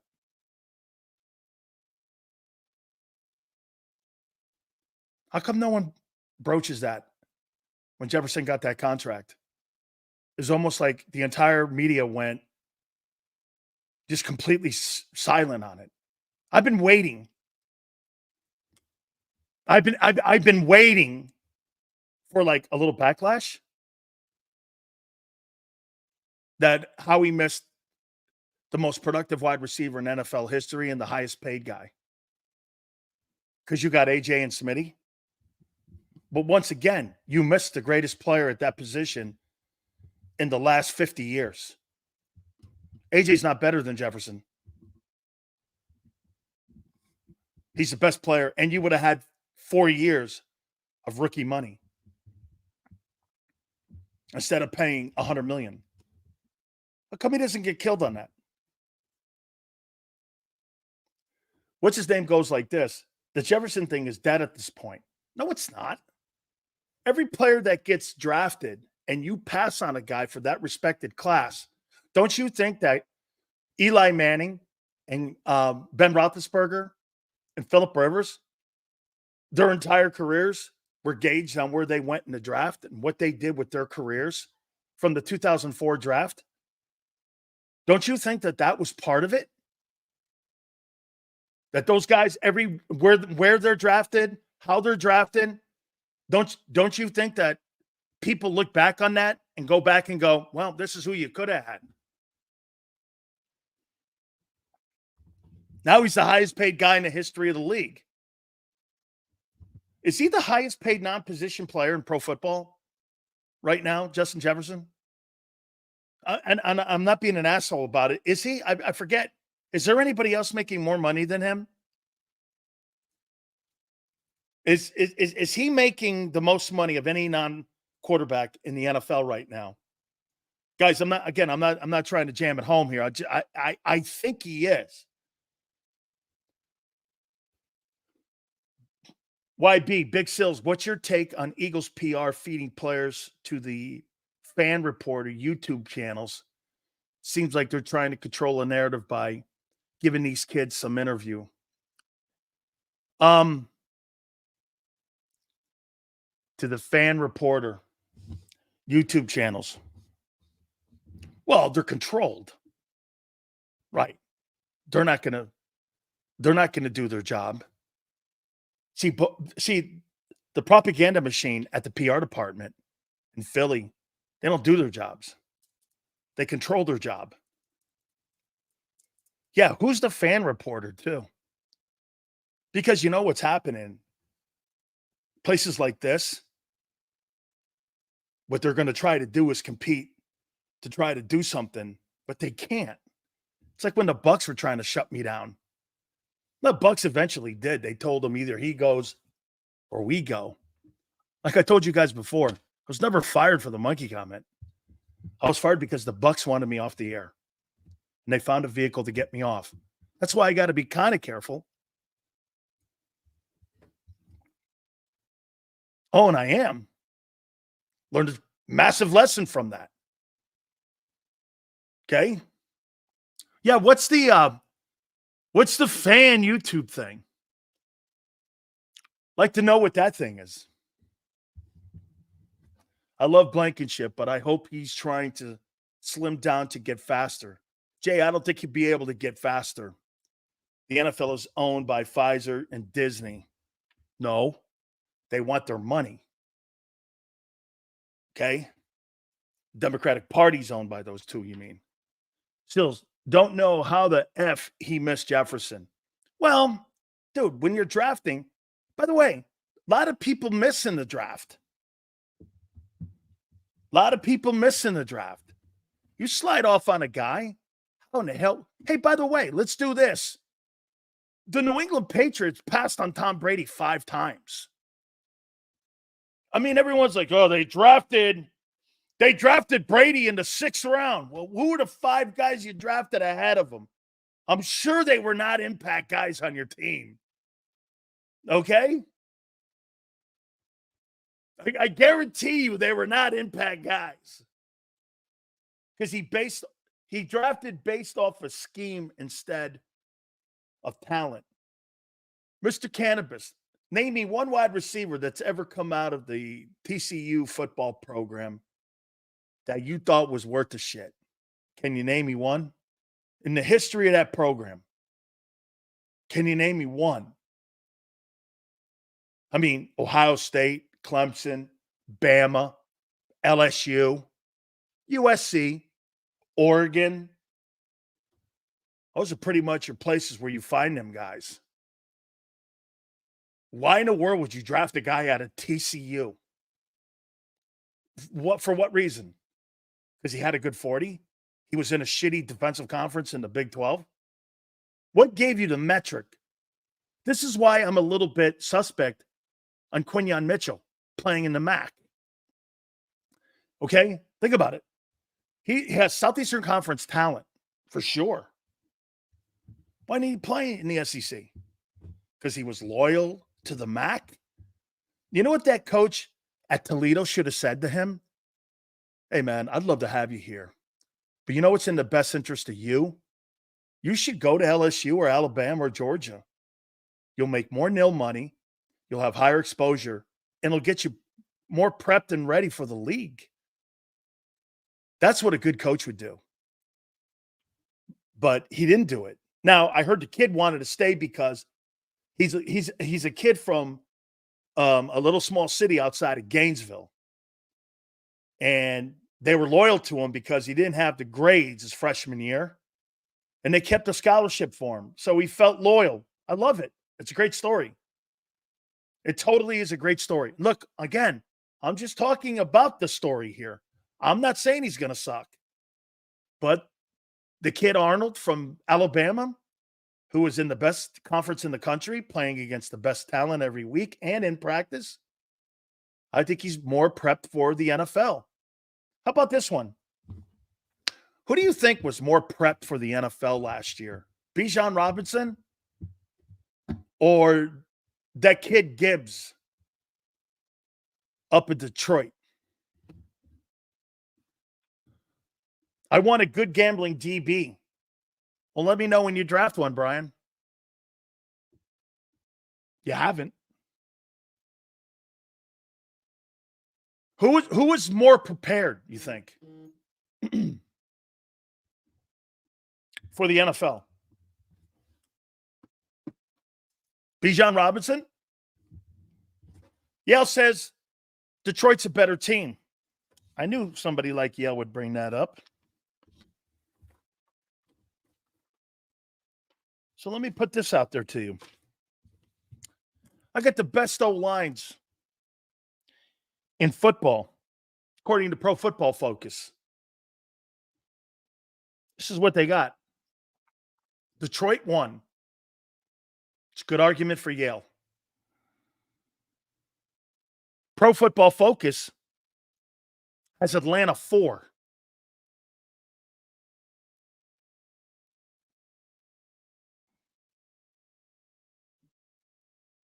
That's not awful. Number 2, Cleveland Browns. Number 3, the Philadelphia Eagles. Hey, Fly, how in the world can the Detroit O-line be overrated when they went to the NFC title game last year and you were blown out in a wild card game on the road? How in the world do you think your O-line was better when you didn't run for 100 yards in any of the last 7 games, except for one, I think? I didn't either, Yale. I thought they had issues at tackle. Got Atlanta 4, Green Bay 5. I'm like, wow, okay. Back to Airy being out too.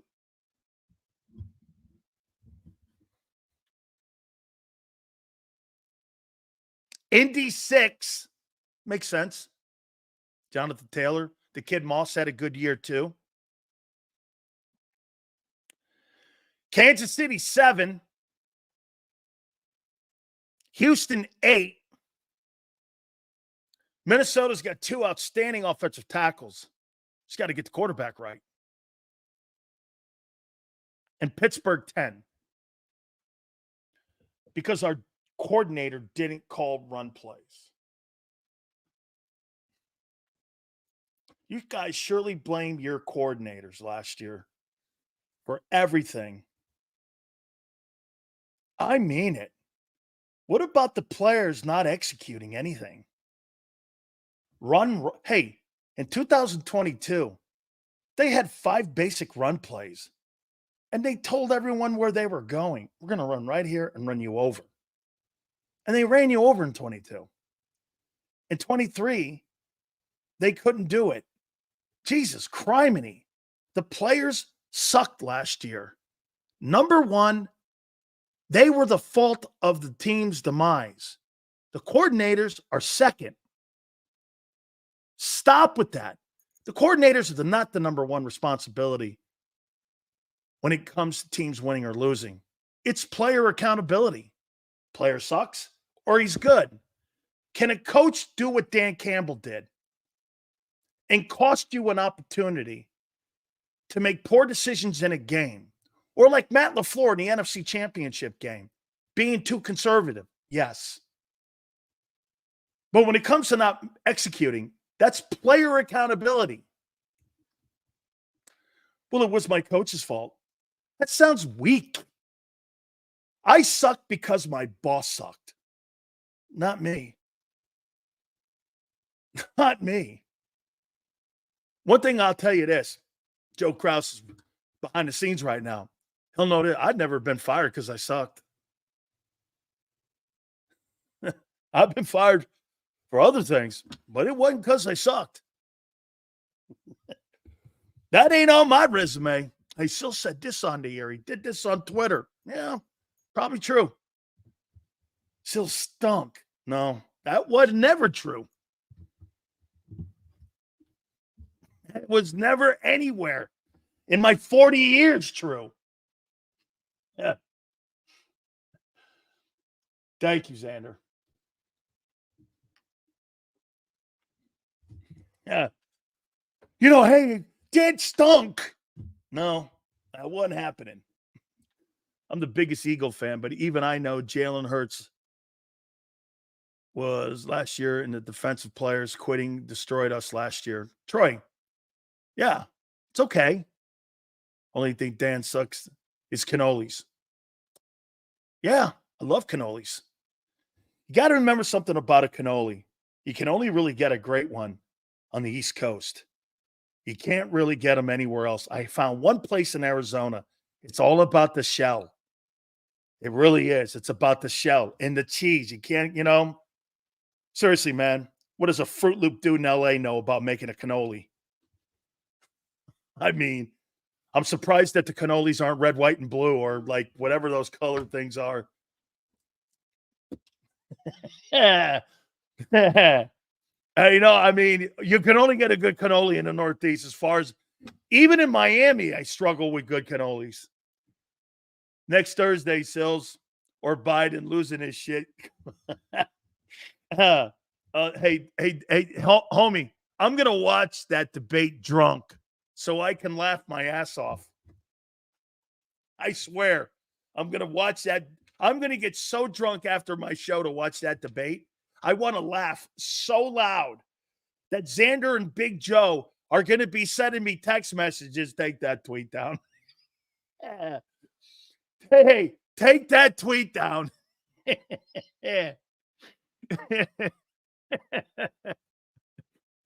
Holy cow. Or maybe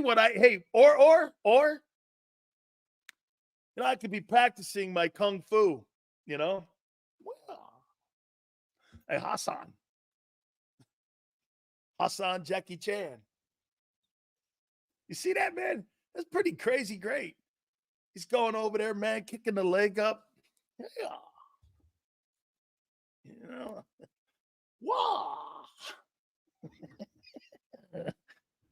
I got to do it one more time for you, man.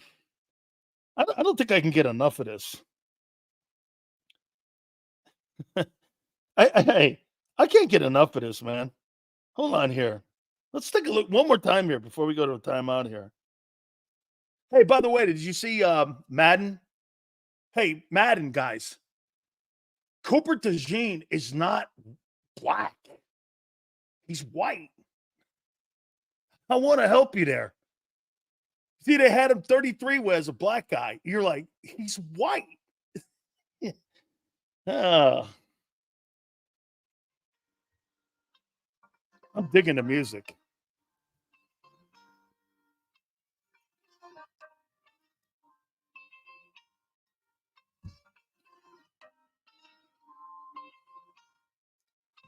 The Last Samurai. You want to know where he was? Hey, Joe Douglas. There he is.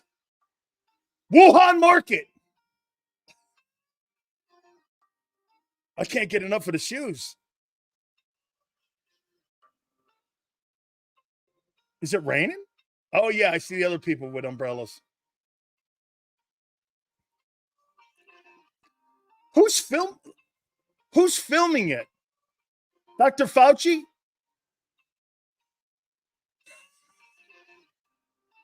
That's Dr. Fauci in front of him. Yeah, don't eat the roaches. Oh my God. Hey, dude, I'm not goofing on Japan. I'm goofing on that dude. Kidding me? What does the Japanese culture have to do with a guy over there? Instead of being in minicamp, he's over there working over being a samurai. What are you talking about? It got nothing to do with Japanese. There you go. That's it. make it into something. Oh, wait, I know people in Philly that do that. Call somebody a CPA. They'll call you anything. There are people in the world that try to do those things. And I mean, Big Joe and Xander go, yeah, okay, no. Badass sword. Absolutely. Absolutely. Hassan Reddick's secret to the game. His bat suit. I like egg drop soup, but hey, Hassan soup. The Hassan chop. Oh, my God. That is classic. Hey, on the Madden trailer, they had Justin Fields returning kicks. Hey, Devontae, did you see Cooper DeJean as a brother? I was like, 33. I thought he was the white guy that they just got from Iowa. Everyone's like, Sills, take a look at this. Hey, way to do your homework, man. You're on top of your A game. You released Madden and you got – he's a white guy and you got him black. Okay, hey, man, I understand why you thought he was. Oh, man. Brian, no, it was true. I saw it. Everyone posted it to me, man. They sent it to me. I was like, oh, man. Only in Madden can that shit happen. Jason Cole's going to join us. Also, I'm going to take a look at your 2024 schedule. We're not going to go into it, wins, losses, and such like that, because we went over the games. We did that already. I want to talk about, again, the path to get back to the Super Bowl. Like, I'll tell you this, that Pittsburgh team, we talked about the Steelers yesterday. They have got a brutal schedule. Plus, they play in the AFC North. So when you play in the AFC North, every one of those teams are going to make the playoffs, I think. Okay? Fly Parks goes, hey, I thought Cooper DeJean was Haitian. No comment. Jason Cole is the John Candy of beat writers. Come on, man. Be nice to my guy. He's been in the league 35 years. Be nice to the guy, man. All right, guys, do me a favor. Hit the like button. We'll hit on that schedule. Jason Cole will join us at the bottom of the hour. Keep it here, National Football Show. If you missed any of today's show on the JAKIB Media channel, listen to the podcast on your way home. Available on YouTube, Apple, and Spotify.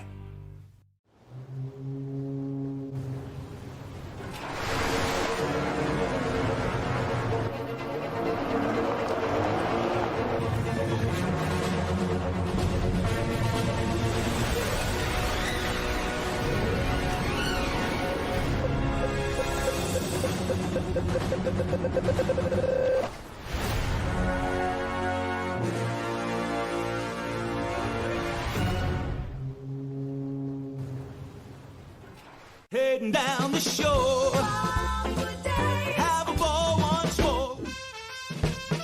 Here, imaginations run wild and time stands still. Because here, you can find the best of the Jersey Shore, all on one 5-mile island. So leave the old you behind and get lost in the woods. Wild, wild, wildwood days. Plan your stay in the Wildwoods today. They're carving them up and good play calling along the way. First and goal at the 6.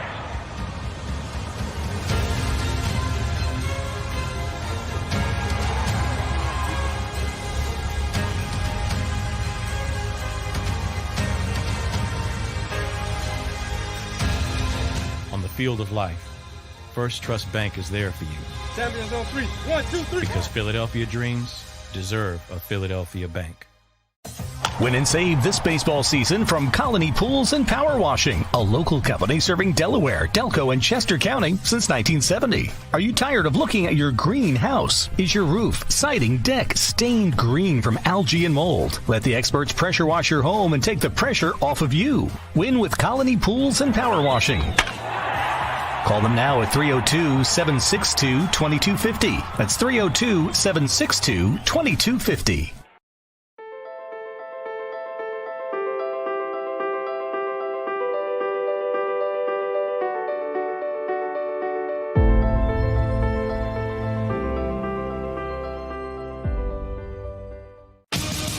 the greatest fans on earth. It's a bold statement, but would you expect anything less from Philadelphia? 58 years of heartache creates a toughness, a grit, a resolve not found in most. Sure, our prayers were answered, but now that we've had a taste, we're looking for more. Pondley Hockey, official partner of the Philadelphia Eagles. EAGLES, Eagles.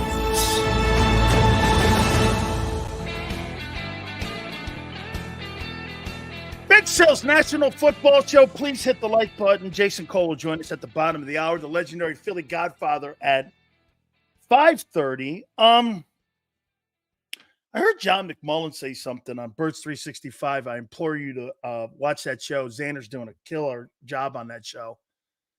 No shade on Jody. Jody's a legendary guy in Philadelphia sports. I mean, I thought it was one of the coolest pictures I ever saw of a young kid with Willie Mays. I mean, that was dope. That was really awesome. And it was a picture of Jody when he was a kid. And Willie this is when I was a kid too, like 73. You got to remember something too. I didn't realize that Jody's family had worked in the Jets organization. Well, when I was a kid, Robustelli was the general manager of the New York Giants. And I got a chance when I was a super young kid. I went to Old Timers Day. And because the Giants had played prior to going to the Yale Bowl in New Haven, they had played at Yankee Stadium. So my aunt who watches the program, we had pictures in our house of Mickey Mantle and Billy Martin. Not our house, my aunt's house, my cousin's house. Had pictures of Mickey Mantle, Billy Martin, Whitey Ford. They would come over for dinner. And this was Robustelli, of course, knew him. So I got a chance to go down into Yankee Old Timer days. I'm sitting next to Mantle. Tom Thrash, Ford, Jim Boughton, Horace Clark, Thurman Munson. I got a chance to see DiMaggio. I met Joe down in Miami when he started up the DiMaggio Hospital for Children. Joe used to come around, and he hung around the Miami program, and we used to go to events that he would have, and there'd be DiMaggio. When I was a kid growing up, I only knew DiMaggio as Mr. Coffee. Or like Manufacturers Hanover. He used to do these commercials.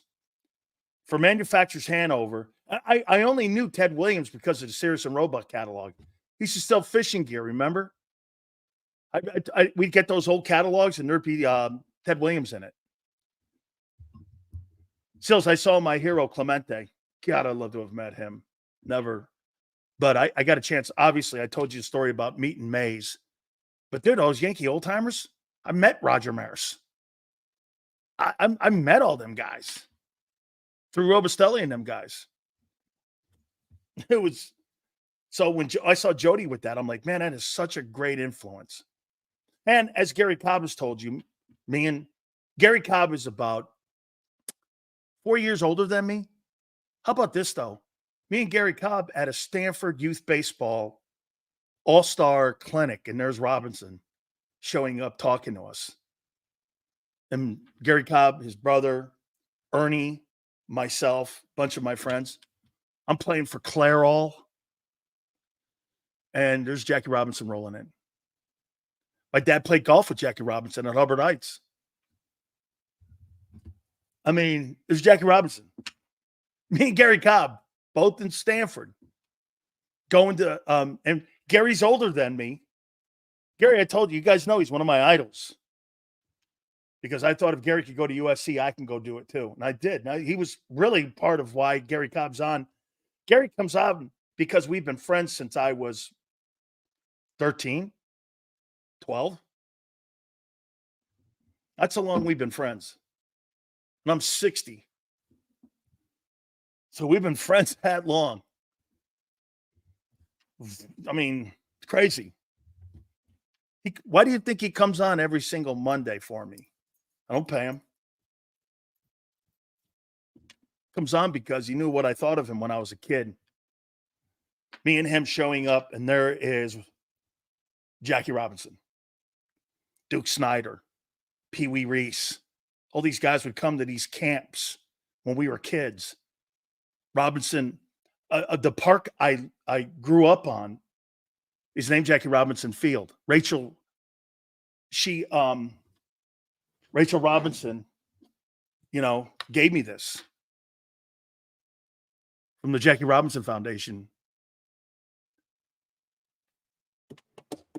I mean, still stuck in the 60s. Well, yeah, because that was when life was great and your heroes were real. Okay. Sure. Aaron, Clemente, Mantle, Seaver, Namath. Yeah. Sure. 60, you're still young, Sills. Thank you, Mr. Perez. I thought last night, like I told you before, when Reggie was talking about integration and stuff like that, I love Reggie Jackson. Hearing Reggie talk reminded me of what athletes used to be. You know what they were? Personalities. Man, you'll never get a guy like that ever again in baseball. Nobody talks like Reggie Jackson. He's dropping an N-bomb on the Fox network last night at least 7 times. My daughter couldn't believe it. Dad, who's Reggie Jackson?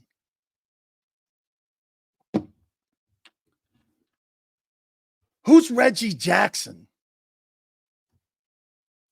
I'll tell you what, Mr. Perez, the next time we get Gary Cobb on, he'll tell you the story of me and Gary Cobb with Jackie giving us an award for Babe Ruth in Stamford, Connecticut, where he lived in Pound Ridge. I swam in his pool, too.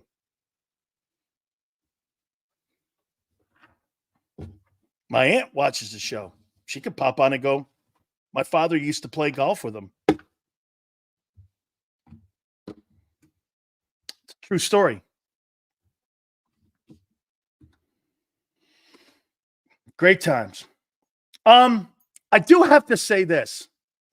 Speaking of that kind of topic, before we get to Jason Cole at the bottom of the hour here, get more into the Eagles here a little bit. So on Sunday, I read this. Let me read this here to you. On Sunday, here it is. The Fever are going to play the Sky. It's the highest ticket price in WNBA history. Angel Reese and Caitlin Clark. Last time they played, 4 million people watched it. It was the highest watched basketball game for the WNBA in 26 years. Only been around 28.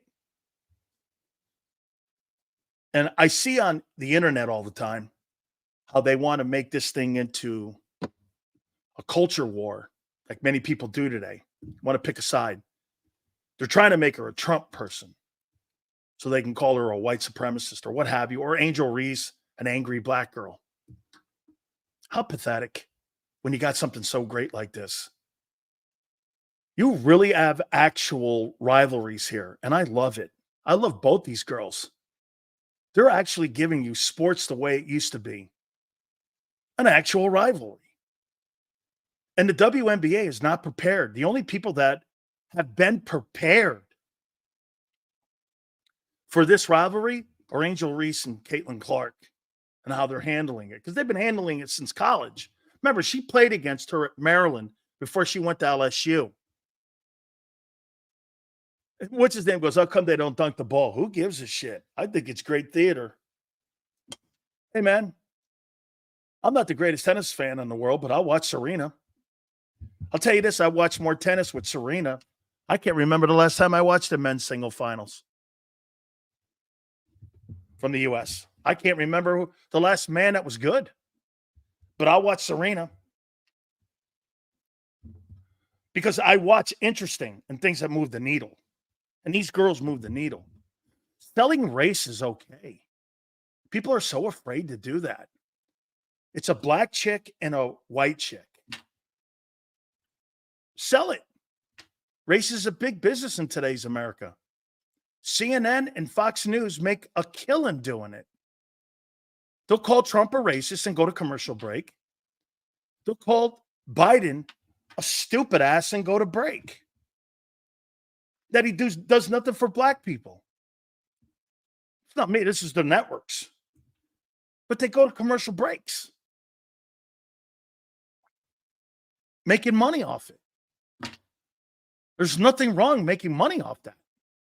But say it. Don't try to divide. I can't believe that.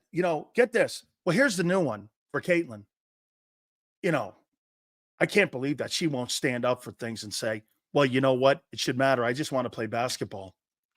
She can't say that because you've got these activists like that Jim Trotter, who's an asshole, who's always looking for the race angle in everything he does. He's such an asshole.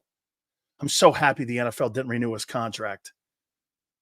This guy will come up with any angle to throw racism and race bait you. Jim Trotter's an asshole. I'm the only person on the planet will say that. Okay? People in the media protect them. It's okay. It was a dumb question. How come you don't feel anything for the black women that have played in the WNBA? And Caitlin Clark goes, just trying to play basketball here. Her not responding, and now it was like, what, people can't respond the way they want? Dude, sell it. They sold Bird and Magic. Larry Bird and Magic Johnson. I told you this, guys. Do you know that national finals in 1979 is still to this day the highest rated NCAA tournament event and championship game in history? Why? Two great players, Lakers and Celtics, in black and white. And for the record, I'm a Magic fan. I was like, this is great. That was the best of the NBA. It wasn't really Jordan. It was Bird and Magic. I couldn't tell you how many times. I would never miss a finals. Never miss a finals. And now you got this going on. I'm watching this thing Sunday. I really am. I'm watching this Sunday. WNBA doesn't know what they're doing now. Just throwing people out there, trying to control. Sell it. Hey, not putting her on the Olympic team, great. Still, you didn't think she belonged on the Olympic team? Who cares? You're talking about it. Some of you guys miss it. I think that's one of the reasons that the Eagles like some of the drama. They're talking about the Eagles. That's what the Cowboys have made for the last 32 years. Why their brand and their value of their franchise has gone up. Why? Because the Cowboys are always in the news. They're not in the news for winning. They're in the news for what? Drama. Okay? David Hill has been on this program twice. Remember? He was the founder of Fox Sports. I've told some of you this. Some of you are new to the program, so I'll do it again. David Hill went like this. Jerry Jones wanted to stop the noise of the Cowboys. He goes, I got to stop this. There's just too much noise around my football team. Mike had troubles with a cocaine bust. I think Eric Williams got in a car wreck. It was a really horrible offseason for the Cowboys because I got to stop this. David Hill goes like this. President of Fox, he goes, don't you dare touch my Cowboys. Don't you ever touch my Cowboys. This is the greatest thing on the planet. The offseason drama is spectacular for the sport. They're talking about you. Yeah, but this is not. He goes, who gives a shit about image? Nobody cares about that in 5 months from now. I don't care about it. You care about the present. What about 10 years from now, 5 years? Who cares?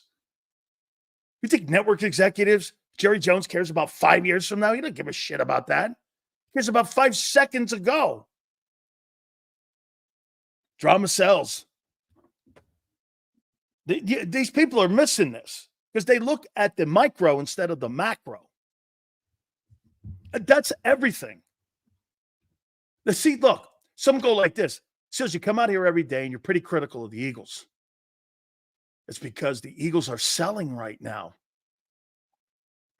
They're easily one of the most topical sports teams in the NFL right now. Maybe even more so than the Cowboys. Because the Cowboys only talk about this. Does anybody really think the Dallas Cowboys are going to be a Super Bowl contender this year? I don't. Are the Eagles? Maybe. Quarterback and the head coach bitching. Did you pay the kid too soon?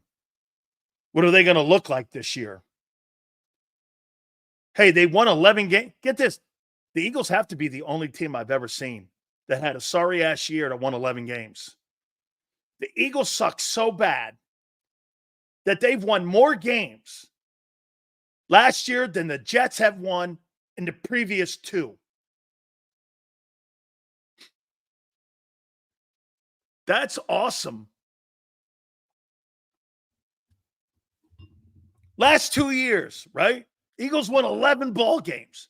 What a sorry-ass season. Coaches sucked. Fire them. Unbelievable. Can't believe how bad that thing was. They won 11 games, Dan. I know. On an 11-win team. And some people talk about the team like it was 6-11. Big Seals, why did the Eagles throw the middle?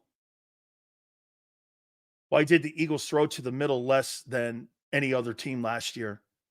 Because they didn't trust him, one, throwing across the middle of the field. They like him on the numbers. Goddard got hurt. And when Goddard got hurt, Hurts struggled in finding the middle of the field. He had an 8 quarterback rating going to the middle of the field. Once again, he's not a progression reading quarterback yet. Eagle X's and O's, he's just not. He's a dual threat quarterback that runs, but they're pretending that he is some sort of Joe Burrow. He's not Joe Burrow. He's just not Joe Burrow.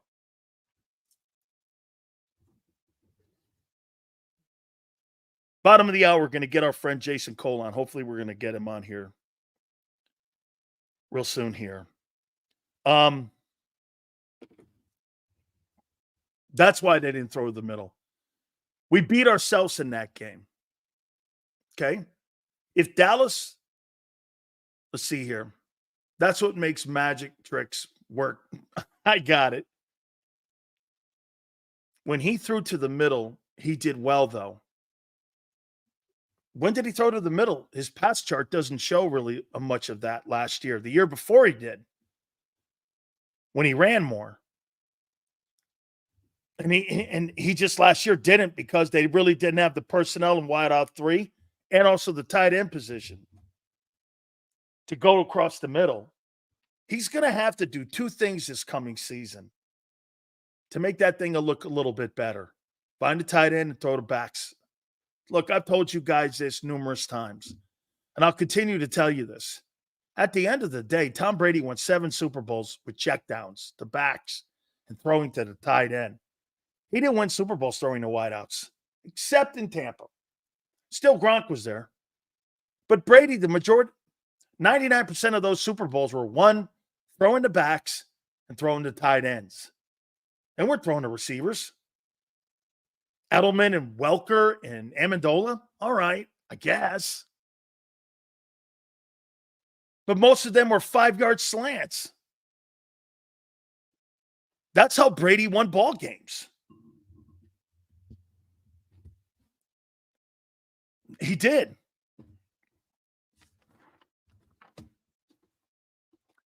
The road for the Eagles this year, 2024. Oh, wait, before I do that, one last thing. You know, I want to show you something here that the Eagles do. And this goes into Jeffrey Lurie's favor on how he hires. And this is going to be kind of a compliment to him. I'll give this to him. Jeffrey Lurie has hired, since 2000, a coach who's never had a losing season in Philly, right? And he's been to numerous NFC title games, went to a Super Bowl. Doug Peterson wins a Super Bowl and an NFC title. Chip Kelly had a winning record. Sirianni's got an exceptional record.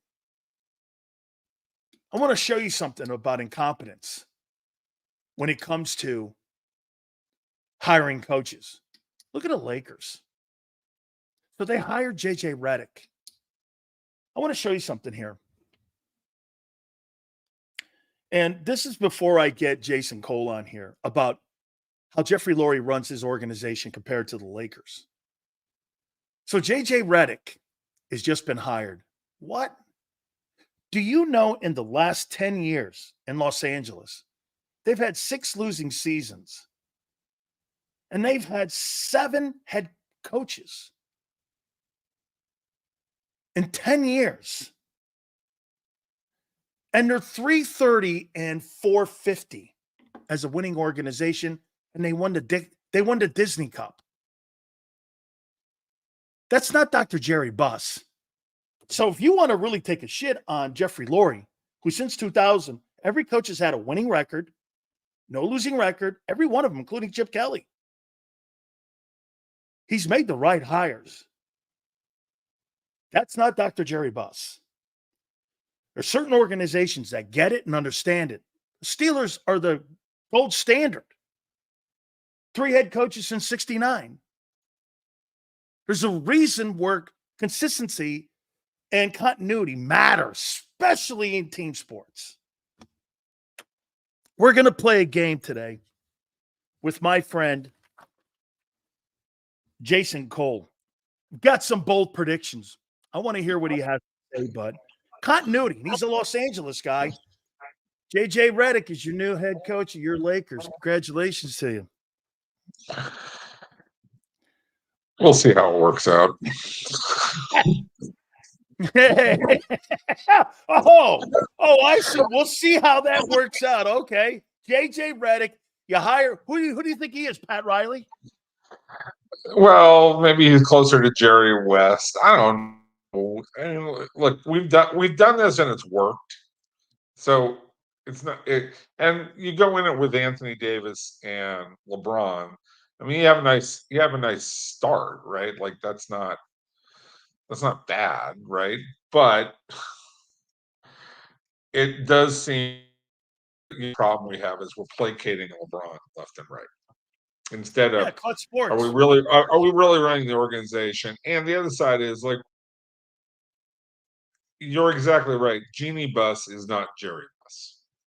She doesn't have the same gravitas. She doesn't have the same big thinking, which is, and you're on a big stage in Los Angeles, you better be bold and you better be good, right? Like that's to me what this is all about. And like if you really were going,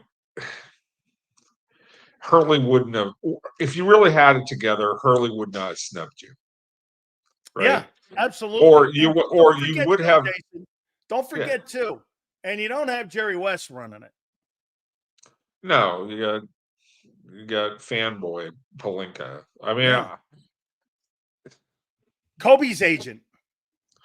I know who he is. I know he looks like Rob Lowe. I mean, this is not the Lakers. I shouldn't say it's not the Lakers I grew up with because I saw the down period of the mid 1970s when we had Elmore Smith and Cassie Russell and Don Ford. So I watched that, and and the tail end of the Wilt West years, right? So I know what greatness is. I know what abject awfulness looks like, right? And since then it's been really good. I know the last 10 years have been up and down, mostly down. But you sometimes you suck it up for a little while. But what I just don't see is the big imagination moves right now. LeBron was a big imagination move, but it was temporary. And now he's sort of aging out. And it's like, I got a hard time leaning on him as the guy because he always wants guys who are so old around him. And Right. that's not how you win in the NBA. You don't win with old guys over long periods of time. You ready to play a game with me here? Yeah, let's do it. It's a Big Sales Bowl predictions for the 2024 NFL season. Okay. I'm going to start right out of the gate. The Bengals beat the Lions in the Super Bowl. Buying or selling?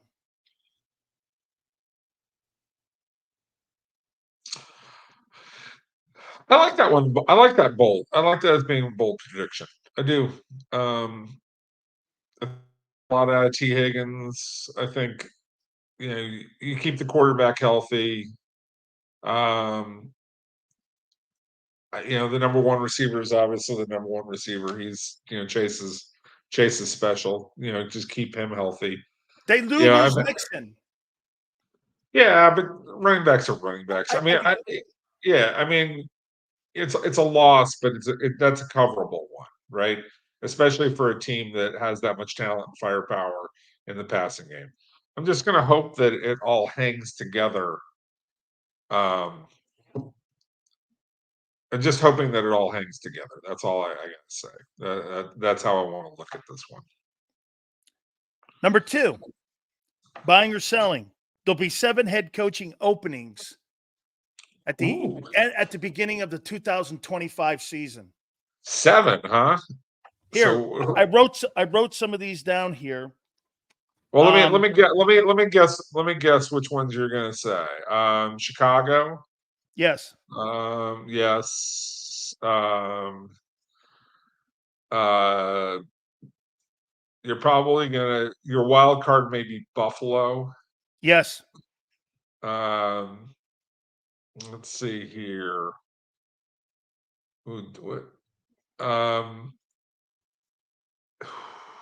I'm thinking. I got Dable. Dayball with the Giants. McCarthy's pretty good bet. McCarthy? McCarthy's a good bet. I think Philly, that's a flip of the coin. That's a flip of the coin to me. Washington is safe because it's just 1 year in. How about New Orleans with Dennis Allen? Yeah, that's easy. Dennis doesn't have a lot of presence. Again, not a guy with a big imagination. The only thing that probably saves him is that Gail Benson's, trying to sell the team. I'm not sure she wants to pay for another coach. Not that it's a big deal money wise, but maybe she just doesn't want to get out from underneath the contract. That kind of saves him. Carolina is Jets. Robert Sala's got a lot of Dave Wanstead to him. That's just what I'll say. I'll just say this. I don't even know who's coaching the Panthers right at the moment, right? But whoever it is, right? But I'm being a little bit. I got it. I'm facetious, right? But it could be a one and doneer. Yeah, you might not get to one. You're like Frank Reich. Frank Reich didn't get to one, pal. Okay, that's how that works for them. How about Todd Bowles in Tampa? They're fairly patient, so he's not as that one's a flip of the coin. Depends on how the team progresses or regresses. Here I'll throw this one. Not fireable, but probably quits is McVay. Wow. I think McVay probably hangs it up at the end of this year. You think he wants to get into broadcasting and just like? To me, he had one foot out the door. He sort of got rejuvenated for a while. Is Stafford last after this year? Does he? No. Does he? Stafford's done after this year, right? And so if Stafford's done, is he really going to be back to drafting a quarterback and training another quarterback? I just don't see that's a really enticing job. The Ram job being open. That's a great front office with Snead and Demoff and the owner Kroenke. They'll do whatever you need. historically Kroenke hasn't been all that great, but he has put a lot of effort into the Rams. I will give him that. He's put a lot of effort into making sure that's good. And I think he's going to be even under more pressure because you got Harbaugh across town with the Chargers. And I know the Chargers, everybody's going to say, oh, the Chargers aren't relevant. Wherever Jim Harbaugh is, that team is relevant. And it's going to be interesting and fascinating. Don't you think then what you just said, that Rams opening of McVay does step down? Isn't that a place for Bill and his 24-year-old girlfriend? You know, he's now all young now, and he's like his new little deal here going on and all that. Isn't that a place for him? Catalina, baby. California, baby. I'm a Ram coach. Look at my new girl. Could be a LA Ram cheerleader. That's awesome. Hey, man, you got to give. I'm giving him kudos. I'm not ripping him. Yeah. I mean, it's a little. Here's what I think. I'm just fascinated by. My daughter just gave me a look, so I just got to tell you something. Well, you better be careful here. I'll just say, because your daughter's right in that age bracket. Yeah, she's like, Dad, it's creepy. Relax. Yeah, you're good. Yeah, stop yourself. I don't blame her. Yes. Here's the one thing. Like, what does Bill talk? No. Right, like that's not. I know that's not really the issue. That's not what we're talking about. But Bill is a really smart guy. Like, I can't imagine him having a conversation with somebody who probably doesn't even know what Reaganomics is. Right? Oh, you know what I'm saying? You know what I'm saying? Like, I'm not talking about know what an emoji is. Right. Well, and you're right. Like, I'm just saying he doesn't know an emoji. She doesn't know Reaganomics. Like, what do they talk about? I mean, I know that he didn't date her. He's not dating her because she's some sort of intellect from Stanford. I get that. I understand that, but I always think to myself, like, you eventually have to have a conversation. Agreed. Like, what's for dinner? Especially when you ain't coaching anymore, pal. Like, you don't have something that's taken up 80 hours a week that you can sit there and say, I'll be there when I'm there. Be available when I want you to be available. Like, that's not how this works. She's actually expecting things. Wait a minute. No, I'm not the Kansas City punter or kicker. Thank you. Okay. You're getting the evil eye right now. No good. No, she's going to, Mom, you should hear what Dad's talking about right now. Mom, he said, make me dinner. And she goes, what are you, the Kansas City kicker? That's not bad. Anyway, let's move on from that nightmare conversation. Okay. Here's another bold prediction. The Giants will move on from Dimes Jones by week 7. Week 7? Yeah, I'd take the under on that one. I could see a week 5. So I'm all about that.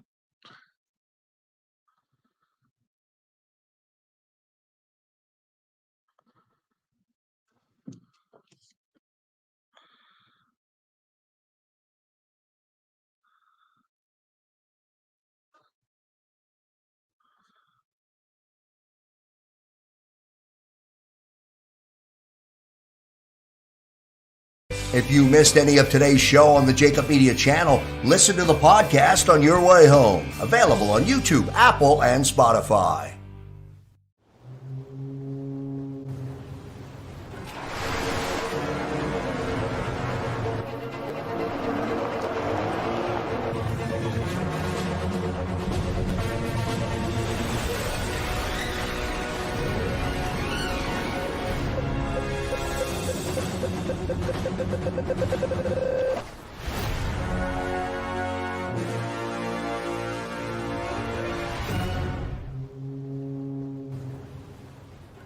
Heading down the shore, have a ball once more.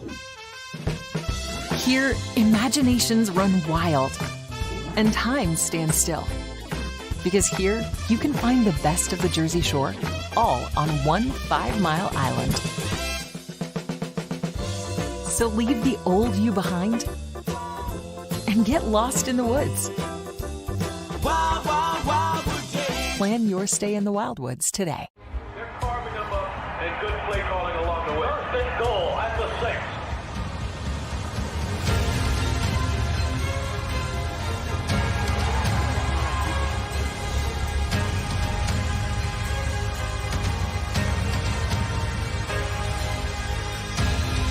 On the field of life, First Trust Bank is there for you. Champions on 3. 1, 2, 3. Because Philadelphia dreams deserve a Philadelphia bank. Win and save this baseball season from Colony Pools and Power Washing, a local company serving Delaware, Delco, and Chester County since 1970. Are you tired of looking at your green house? Is your roof, siding, deck stained green from algae and mold? Let the experts pressure wash your home and take the pressure off of you. Win with Colony Pools and Power Washing. Call them now at 302-762-2250. That's 302-762-2250.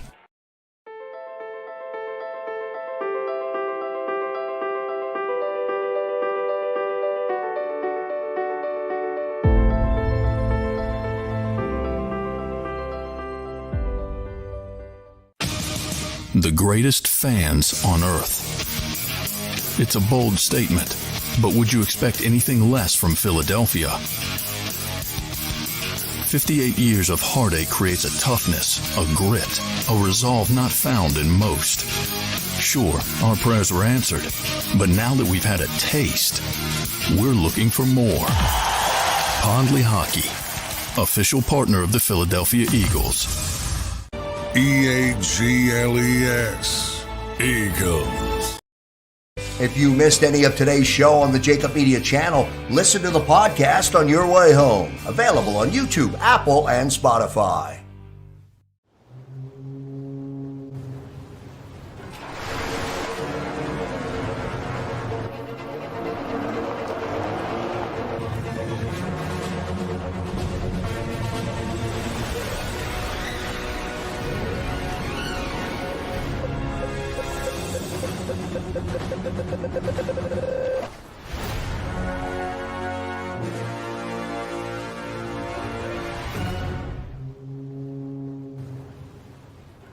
Heading down the shore. Have a ball once more.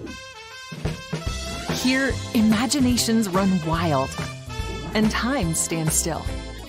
Because here, you can find the best of the Jersey Shore, all on one 5-mile island. So leave the old you behind and get lost in the woods. Wild, wild, wildwood days. Plan your stay in the Wildwoods today. They're carving them up and good play calling along the way. First and goal at the 6.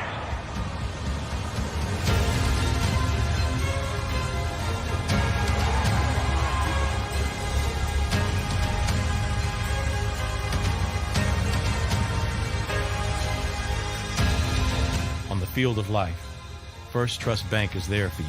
Champions on 3. 1, 2, 3. Because Philadelphia dreams deserve a Philadelphia bank. Win and save this baseball season from Colony Pools and Power Washing, a local company serving Delaware, Delco, and Chester County since 1970. Are you tired of looking at your green house? Is your roof, siding, deck stained green from algae and mold? Let the experts pressure wash your home and take the pressure off of you. Win with Colony Pools and Power Washing. Call them now at 302-762-2250. That's 302-762-2250.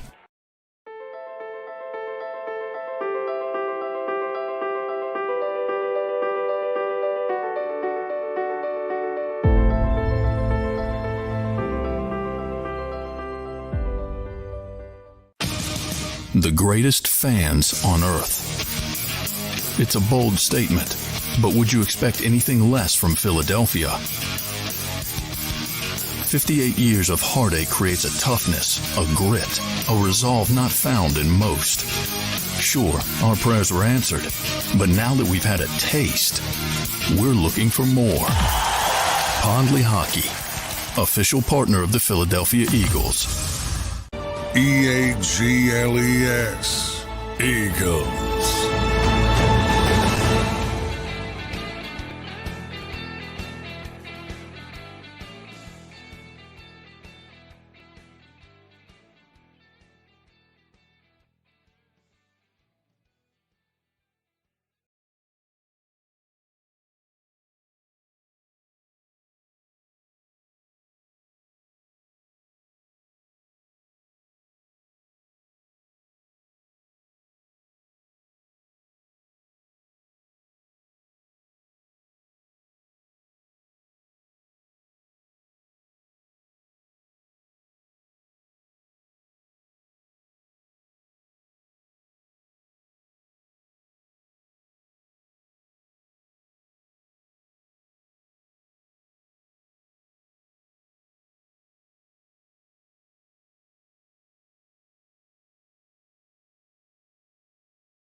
If you missed any of today's show on the JAKIB Media channel, listen to the podcast on your way home. Available on YouTube, Apple, and Spotify.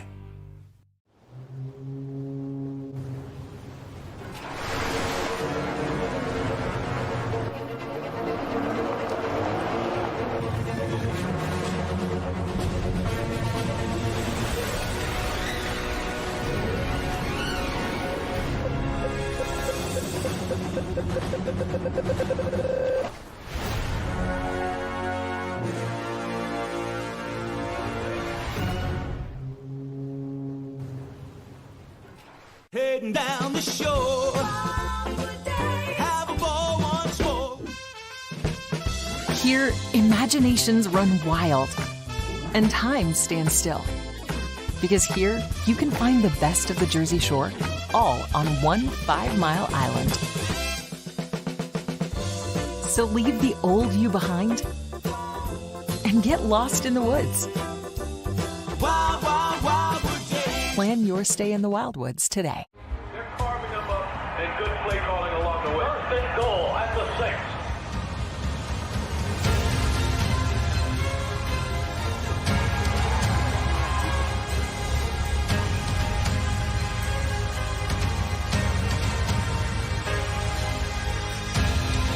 On the field of life, First Trust Bank is there for you. Champions on 3. 1, 2, 3. Because Philadelphia dreams deserve a Philadelphia bank. Win and save this baseball season from Colony Pools and Power Washing, a local company serving Delaware, Delco, and Chester County since 1970. Are you tired of looking at your green house? Is your roof, siding, deck stained green from algae and mold? Let the experts pressure wash your home and take the pressure off of you. Win with Colony Pools and Power Washing. Call them now at 302-762-2250. That's 302-762-2250.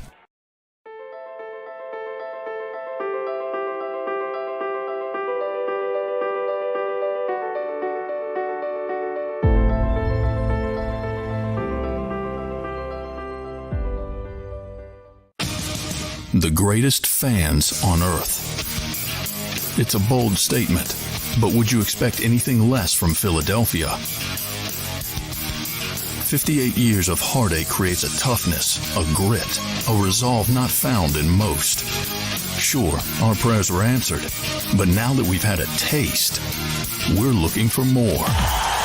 Pondley Hockey, official partner of the Philadelphia Eagles. EAGLES, Eagles.